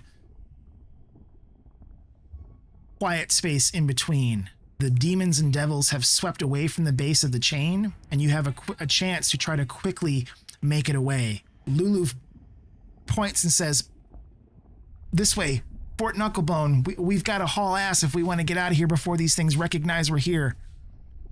And she leads you guys away. As you're leaving the chains, you look up, and above you, you can see the city of Elturel slowly, inexhaustibly being pulled down by these thick, incredibly powerful chains and machines at the bottom. All around you, there are demons and devils fighting in this ages-long war that never seems to end. You can hear screams and cries, blood and demon ichor covers everything around you, flames through the air, and you can hear spirits out in the river Styx crying out in pain as anyone above in Elturel as they die, their spirit immediately is pulled down to the river Styx, and they come crawling out as the lowliest of devils to serve in Zariel's army. Above you, the wedge-shaped fortress turns back and continues to sweep along the lines of the demons coming out of the ferries in the river Styx, slowly pushing them back as the ebb and flow of the battle twists back and forth between the devils and the demons having the upper hand. You find yourselves moving away from the battle and away from the river, and you have a bridge in front of you that leads out onto the plains. All you need to do is cross this, and you will be away from the battle and have a path that you can follow. And this is the bridge that you see before you. It doesn't seem to go far enough. So you see the dark waters of the river Styx flowing below it, smoke and ash swirling through the air. And you guys have a decent distance here that you've got to try to get across. Some would say it's about 30 feet if you want to try to make that jump. As you begin to move out onto the bridge, you hear from behind you the screams of the devils and the demons fighting. As you turn and look back, that pit fiend with the eyeless helm that was laying about itself with a mace, you see that it is limping and standing again, somehow having survived that swarm of demons. It sees the group of you crawling out across this bridge, and you see it turn back to a small squadron of barbed devils and point in your direction. You have mere moments before they descend upon you. So let's do a skill challenge. What am I doing that? So we're looking for 8 successes here, folks. You guys have got to figure out how you're going to get every single one of you across this gap of 30 feet, 30 to 35 feet with this crumbling edge in front of you. We've done these before. If you pass, it's a success. If you fail on the difficulty, it is a fail. Let me go ahead and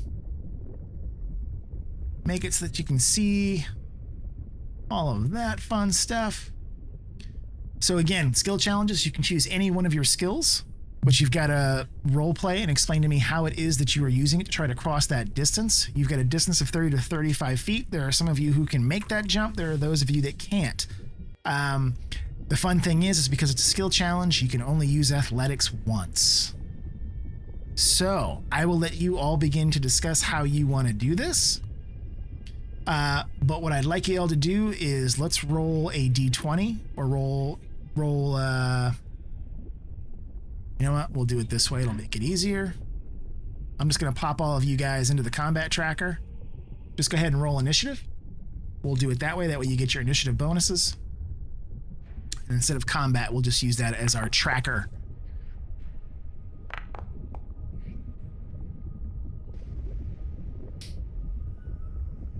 By the way, this is the second animated map we have used in Foundry. Hopefully it loaded well for you guys.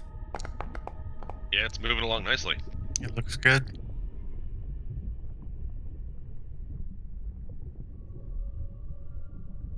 Alrighty.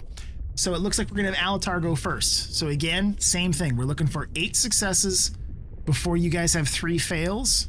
As you fail, there may be repercussions for that, but the idea is to get everybody across this gap and away from these spined devils that are coming in your direction.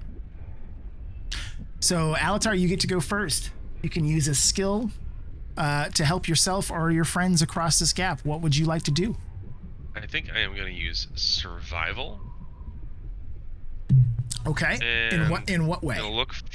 Look for any items or objects that we can use to start to create a path or establish some sort of hold with the other side. Whether it be a rope tied to a rock, or a lasso that we can throw across to something fixed on the other side. Okay. Go ahead and roll your check for me, sir.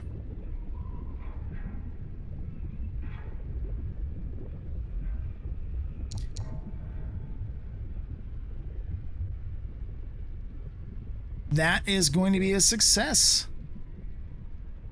Boom. 1 of 8. Started off right. If you needed a high roll, now is the time. Lulu is going to fly across the other side along with Snufflechops and wish you guys good luck and encouragement. She's over here to help catch you if you fall. You just killed my plan, by the way. Why couldn't she just carry my rope then? That was my plan. I mean, that was my plan. You can certainly try to do those things. That's going to bring us to Audrey.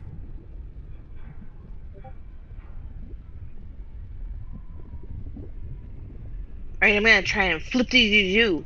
I'm gonna do my flip-de-dee-doo. My lovely. I'm gonna bounce off each of the sides of the bridge, and I'm gonna do little cartwheels, and it's gonna flip-de-dee-doo. Flank and Z. So, So you're just gonna jump? No, did you not hear the cartwheels part and like bouncing off? I may use some acrobatics. I'm just dumbing it down for myself. So hang on just 1 second here. So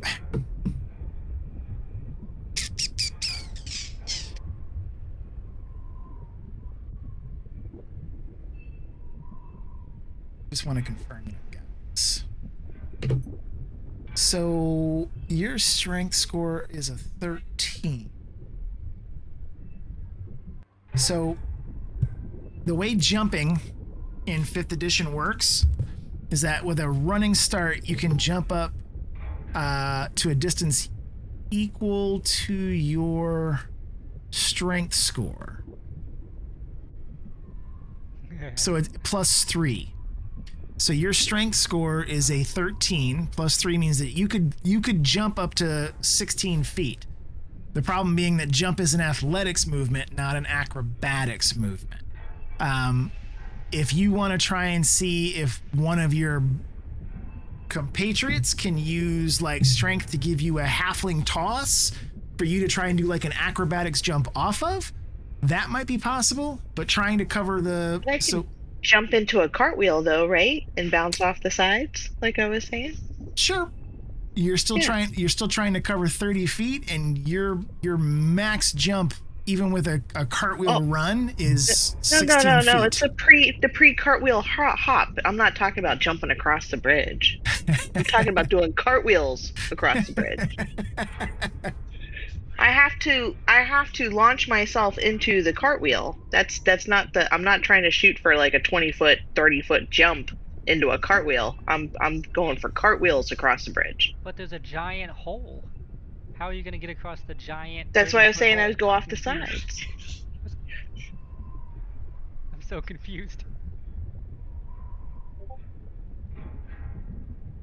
So I think the point of contention here is that for Audrey to get from this being the farthest point, I'm being informed that I'm doing this incorrectly. To this point across the gap is farther than you could acrobatics roll. All right, so I'm gonna tiptoe to the edge of the thing. Is what I'm told, that I just walk to it. How am I supposed to use a skill for walking? Different picture than I am. So that's what it is. I don't see the same picture he sees. Yeah, so it's because of your light. If I move you up to where you can see the edge of the bridge, that's the gap you're trying to jump. Oh, see, I wasn't seeing all that. I'm sorry. That's okay. It's perfectly all right. Now I understand. So here's the thing. It doesn't have to be something based on, can you personally make that jump? You can use other skills to try and devise some way for you to all get across.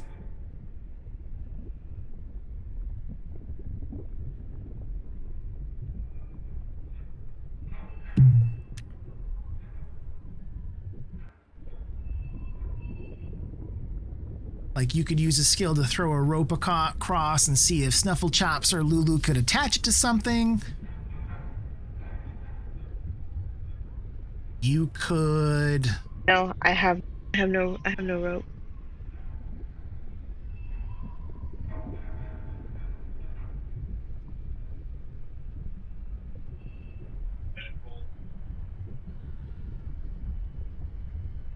I don't have.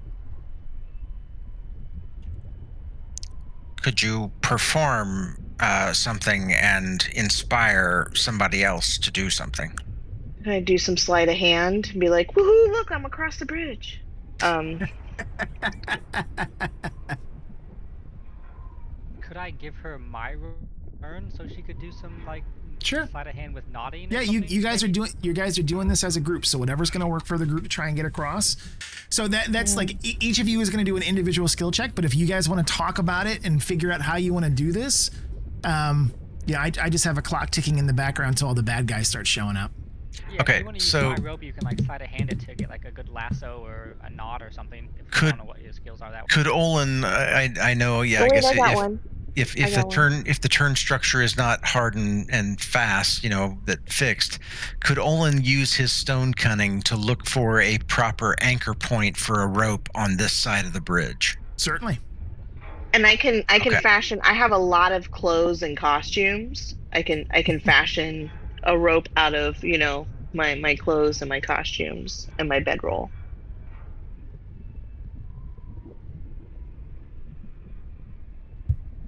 So, So it sounds like we can do some makeshift ropes or ropes that we've got as well. So you guys have multiple things that you can try to tether across. So maybe you can have more than one thing for people to try to swing across or slide across on.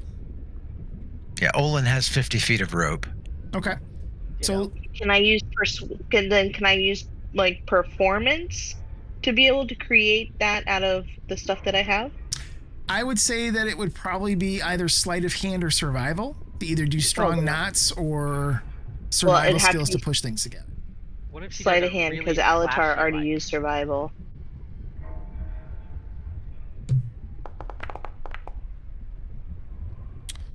That, Ooh. unfortunately, is going to be a Nope. miss. So that is going to be our first of 3 failures that we can get here, folks. So as Audrey is trying to pull together the clothes and the rope, unfortunately, some of the flame and ash keeps catching the edges of it, lighting some things on fire and making it difficult to tie. That's going to bring us to Moon. Moon's gonna grab his rope and kind of fashion like a loop out of it and try to persuade Lulu to come back and fly it across and tie it off on somewhere, kind of a thing, like loop it around something that's steady. Gonna Sturdy. try to persuade her to be a team player. I got it.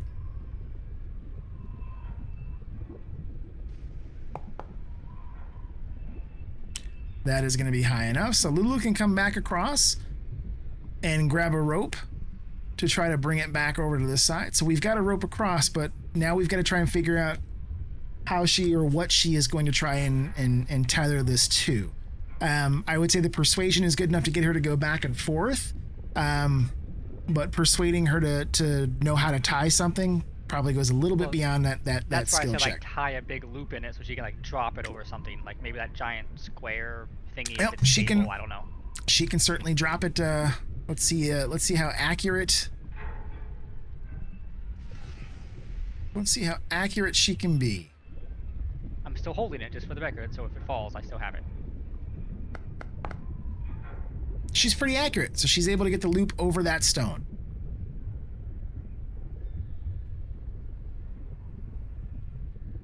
So you've got a looped piece of rope around that Moon is still holding onto. So you've got a rope that spans the divide now. And that is going to be a success. That's going to bring us to Severius. All right.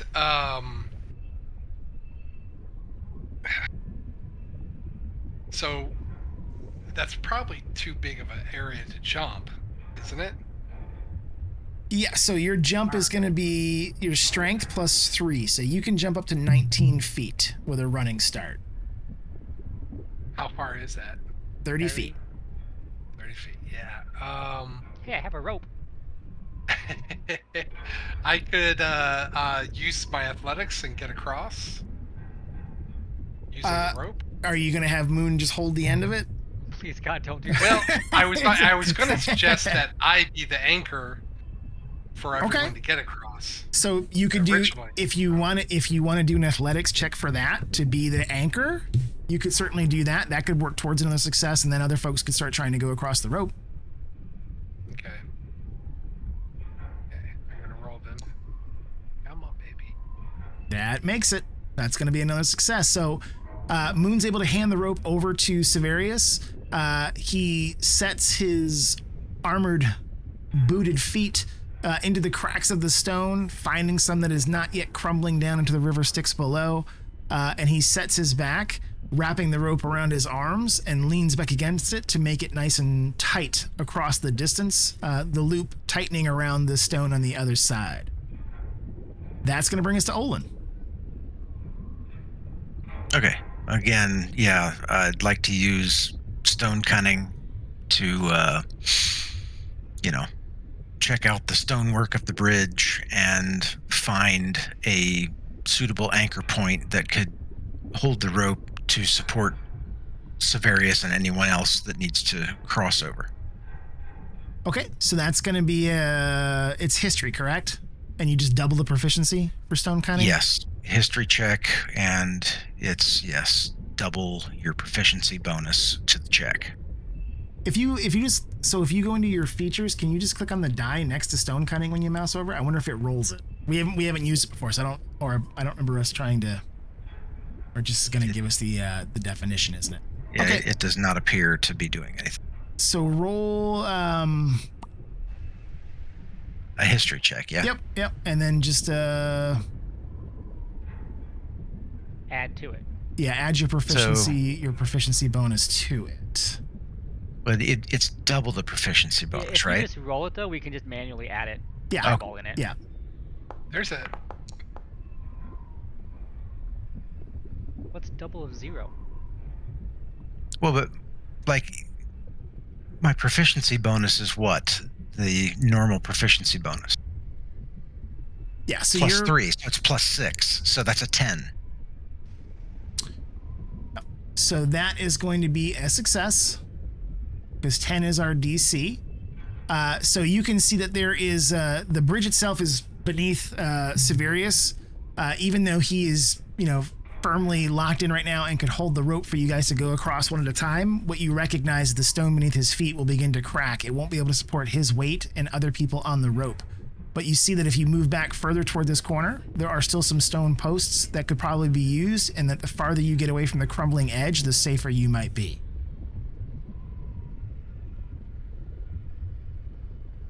So you can tie that rope off there.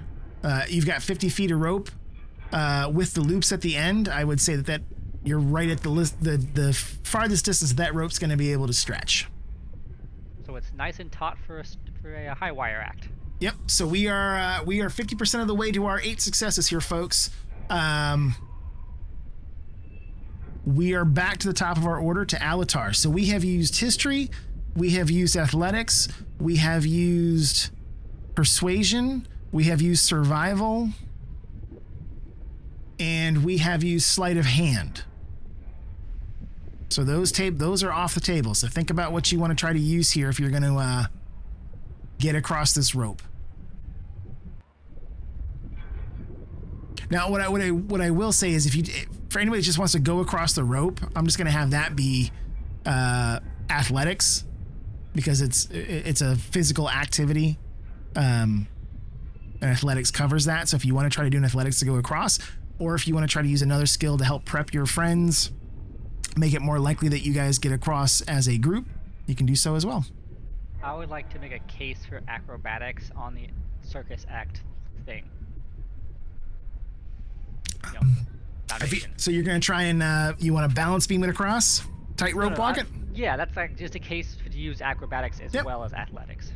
Yep, I could see that. So you said we've used sleight of hand, survival, athletics, persuasion, And history. and history.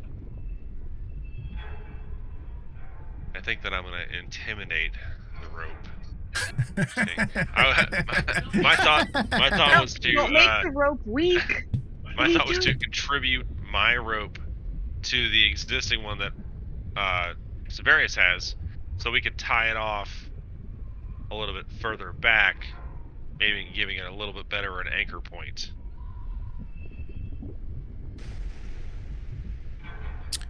What skill do you want to use to?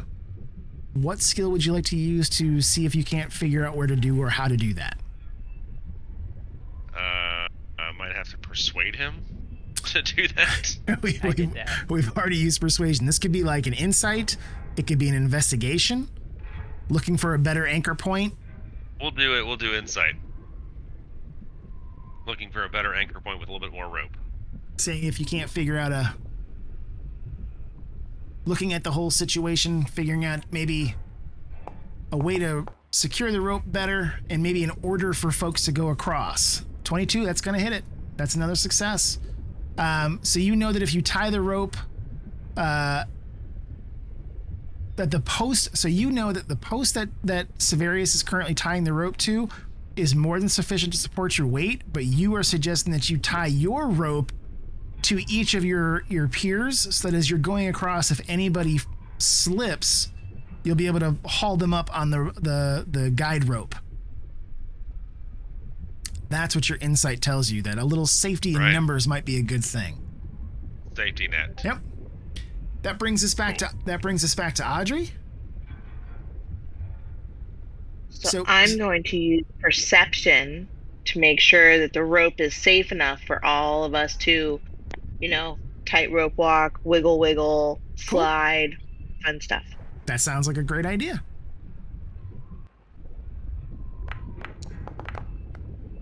And that is more than high enough to get us another success. 2 more to go, folks. So we've got the ropes tied. We know that they're working correctly. It looks like you guys are all tethered to each other to make sure that if someone falls, you can support it. But we still need to figure out exactly what order or how we're going across here. What will happen if the pit fiends arrive as you are crossing the chasm? All of that kind of fun stuff is in play here. So what would Moon like to do as a skill check here to see if he can't help the party make it across? Does me crossing the rope count as a success? Not yet. Once that final check will be for everybody to make sure we get everybody across. But this is still part of kind of the prep of how we're figuring out to cross that 35 foot gap as a team. Okay. In that case, I am going to do an investigation to double check the rope's secureness. It's structural integrity. Yep. He's using investigation to intuit,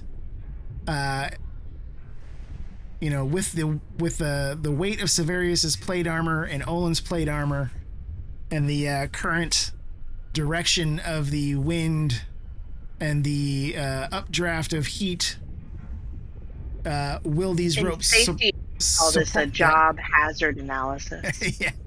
Is there enough tensile strength in the rope to support all that weight if we go across at the same time? Cotton twine or hemp twine? I'm gonna use lucky and re-roll that. Good choice.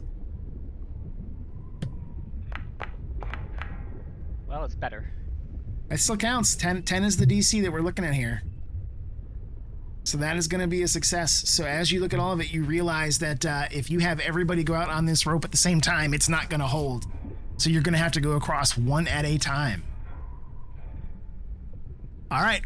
We are up to Severius. We need one more positive, and then we can all start making some rolls to try to get across this rope. So can we list off the skills that were used again? Sure. So we have used athletics. We have used history, insight, investigation, perception, persuasion, sleight of hand, and survival. So you still have acrobatics. I don't know how you could use animal handling, but it's available to you. Arcana, deception. I'm gonna use intimidation to tell everyone to move their ass because the devils are coming. Okay. I like it. Okay. Get your ass across that rope. I'm intimidated. So you guys hear Severius roar out from behind you. Get your asses in gear. I say, get your asses in gear. Move, boys and girl. Okay, so that is going to be our final success. So now we're all going to make an athletics roll to go across this bridge, this rope bridge that we have created. So you can do. Can I maintain that case for acrobatics? So yeah, I'm gonna set two slightly different difficulty checks here. So if you're just using climbing to kind of like shimmy your way across the rope, that's going to be athletics. If you want to try to tightrope walk across, that can be acrobatics. For the athletics check, we are rolling a 12 or above. If we are going to tightrope walk with athletics, it's going to be a 14. So 12 or a 14 DC, depending upon what you want to roll. No, okay, just so I'm clear, sorry. With a natural climb speed, would I have to roll that athletics check still? Yep. Okay. Because technically we're not really climbing. We're. Yeah. I just wanted to double check because No, that influenced that's good. what I I gotcha. No, I gotcha. Who wants to roll first? Who's a brave soul? I'll do it. I'll do it. He'll do it. Oh, Nope, all it's right. all you. You got it. He'll do it. no. It's good. Okay, I'll do it. What are we rolling? Acrobatics or athletics depends on how you want to go across. If you want to walk across it or shimmy across it. Well, acrobatics is my higher skill, so. It is also a higher difficulty check. Oh. Oh, mother. Wait, we tied each other together, right? I heard that. I wish you could have seen my head drop. I think my head dropped. My head just cringed. exploded. Yeah, I cringed. My sphincters just tightened. All You don't right. have inspiration, do you? Mine over tightened. Both of your sphincters? All of the sphincters. Every single one of them. I have to ask, do you have any inspiration? I do. Yep, All right. I do. So, Yes! You know, if you want. I'm using it. Alright, can I roll history to get across the rope? it's, No, just it's, it's athletics or acrobatics. Well, it was better. So that is still going to be a fail. So let me have you do this. I need everybody to roll a d20 for me, including Alatar. Sorry, guys.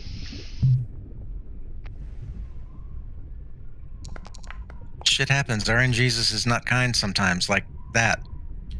Okay, so Alatar rolled a 10.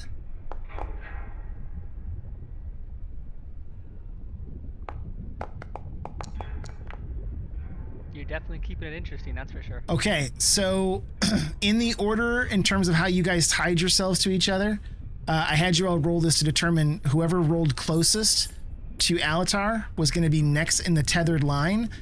So with a 10, next in tethered line would have been Severius with a 13.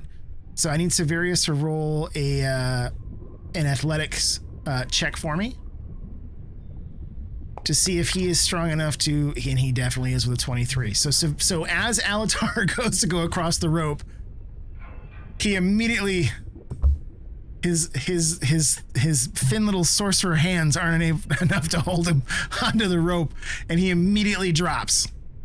He gets like 5 feet, like he's gonna try and slackline his way out, and then bloop, off he goes down toward the river Styx below. But Severius is able to choke up on the rope and catch him, and pull Severius back up to the ledge. So the question now becomes, does Alatar try again, or do you guys change the marching order and who goes next? So you guys are all tied because you're tied together. So if Alatar was going out first, he was first in that tethered line. Severius is now second. If you want to go in reverse order, if you want to retie the tethers, all of that is fine. I just want to know which who wants to go next. Moon was anxious, so I don't know if I want to let him go first. Or All right. next. Okay. So if we want to retie the tethers, we can tie, and again, because Severius did such a great job there saving him, if you want to have Severius still be second in line to do the strength check in case you fall, we can do that. I just need to do this real quick and see where we are. Okay. Behind you, you can hear the sound of spine devils rapidly approaching.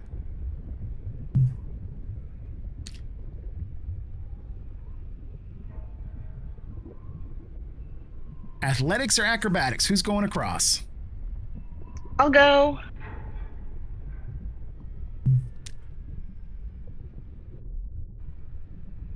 $12 for athletics, 14 on the acrobatics. With acrobatics of 24, Audrey nimbly, you can tell she has walked many a tightrope in her day. Audrey goes nimbly running across to the other side, without a hitch in her step, without a falter at all. The rope itself barely sways to and fro as she crosses to the other side and jumps off. And I stuck the landing perfectly. Yep, absolutely. Even the Russian judge gives you a 10. Okay, so that's one across. Who's going next? I'll try it.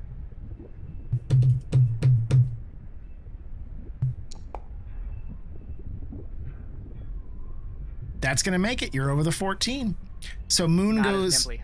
Not quite as nimbly, but still without any problems. Moon is able to dance along the rope to the other side. So we've got our two nimble team members across to the other side. Who would like to go next? Yeah, hang on, real quick. Sorry, is this an edge, or is that falling? So that part is falling. So right here is kind of where the edge starts. This part is cracked off and falling down. Okay.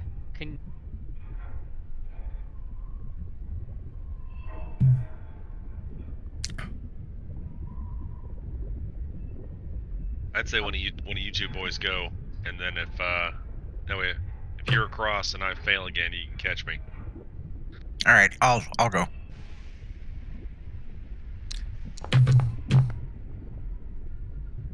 With an athletics of 18, you are well above the difficulty. So, whereas the other folks went tiptoeing across tightrope walking, Olin decides to be a little more careful.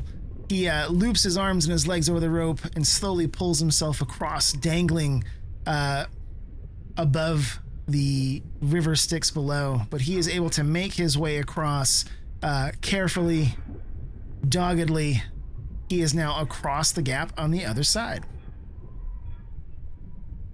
I'm going to try to, if I can, the rope that's attached to me, I'm going to kind of like try to brace it around this block because I'm not super strong. So in case somebody falls, that's really going to help. Gotcha. Olin could assist with that as well. Okay. Who's up next? Various, you want to go for it? There's only two of you left. Who wants to fall in the river?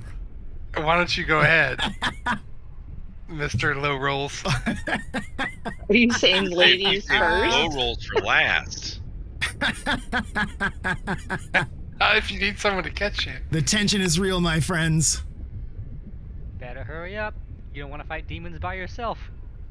You're not going to roll. I guess I have to. Come on, you can make it. What was athletics? So the athletics check is a 12, acrobatics is a 14. All right, we're going with athletics then.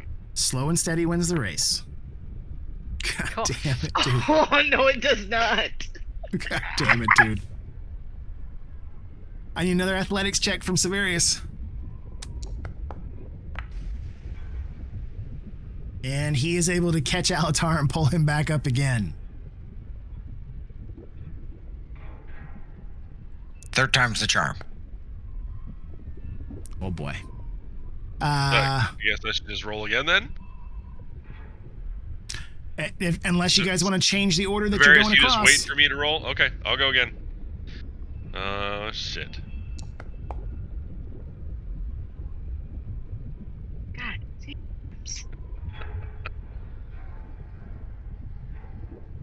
I don't even know. I don't even know what to say. Other than I need another athletics save from Severius. What's our athletics check? Excuse me. You're able to catch him again, so you've got the half elf dangling from a rope yet again, pulling him up out of the fire. All right, I'm gonna keep going here. Maybe a Severius jumps across and then just pulls Alatar over. What if I go We can across all and have pull him him on the tie the rope. rope around his waist? I mean, and Yeah. then I just pull him over. you can We certainly all do just that. pull. You can certainly do Okay. that. Okay, then I'm gonna try to go across. Oh, I'm not gonna fail. That was almost a 2. Slow roll. So with an 18, that is more than enough. So even though he is heavily weighted down by his armor and weaponry, using kind of that same dangling method that Olin used, Severius is able to slide himself across the rope to safety on the other side of the gap. So at this point, we've got a rope tied back to Alatar. There's still the rope crossing the gap. We have anchored that rope around the post in front of Moon. We're going to give Alatar one last chance to make this roll. Ladies and gentlemen. You can do it. You can do it. Yes!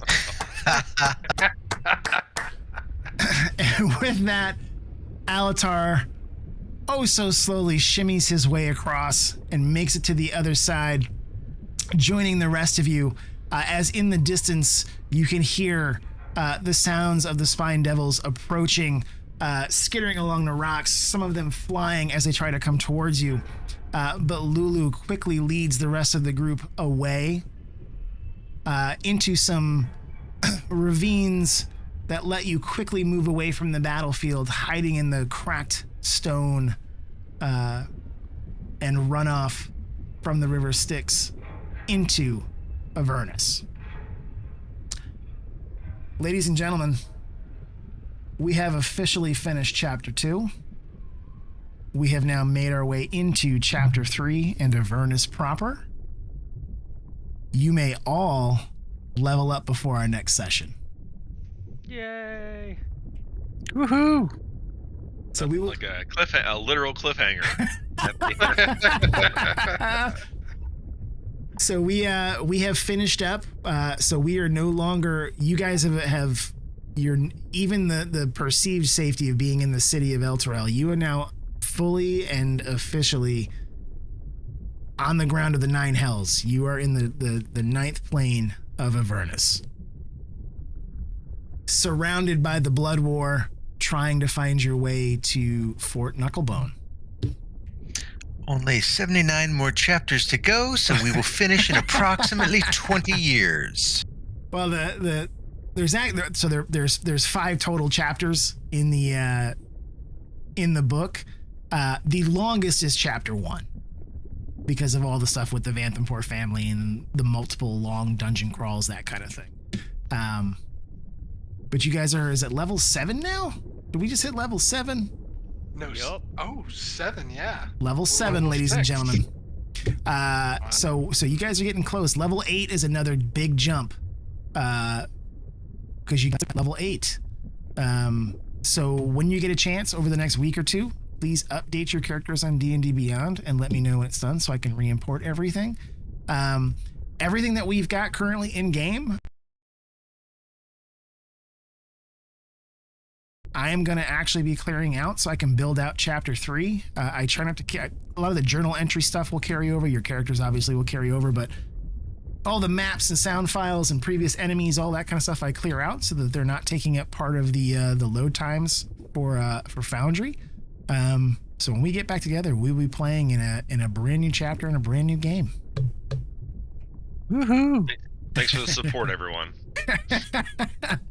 Literally. Very thank you. You are my rock. You are my anchor. Well, I'm here for you, brother. I hope you guys enjoyed tonight. That was a lot of fun for me. I tried to break things up so it wasn't a huge information dump the way that the end of chapter 1 was with Silvira. They built it out the same way, where the Duke kind of dumps a whole bunch of information at once. And we haven't spent a whole lot of time focusing on Lulu, so a lot of her forgotten memories had to kind of come out all at once. But we are down to 5, and when we come back, we will be trying to figure out how to make our way across the the hellscape that is Avernus.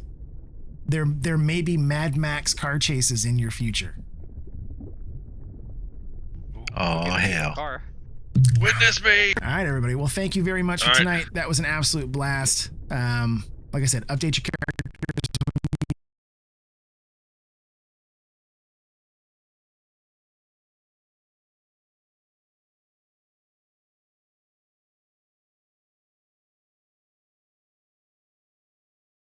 Can let me know, and we will continue on from there. Good night, y'all. Good night, everybody. Thanks, everybody. Good night.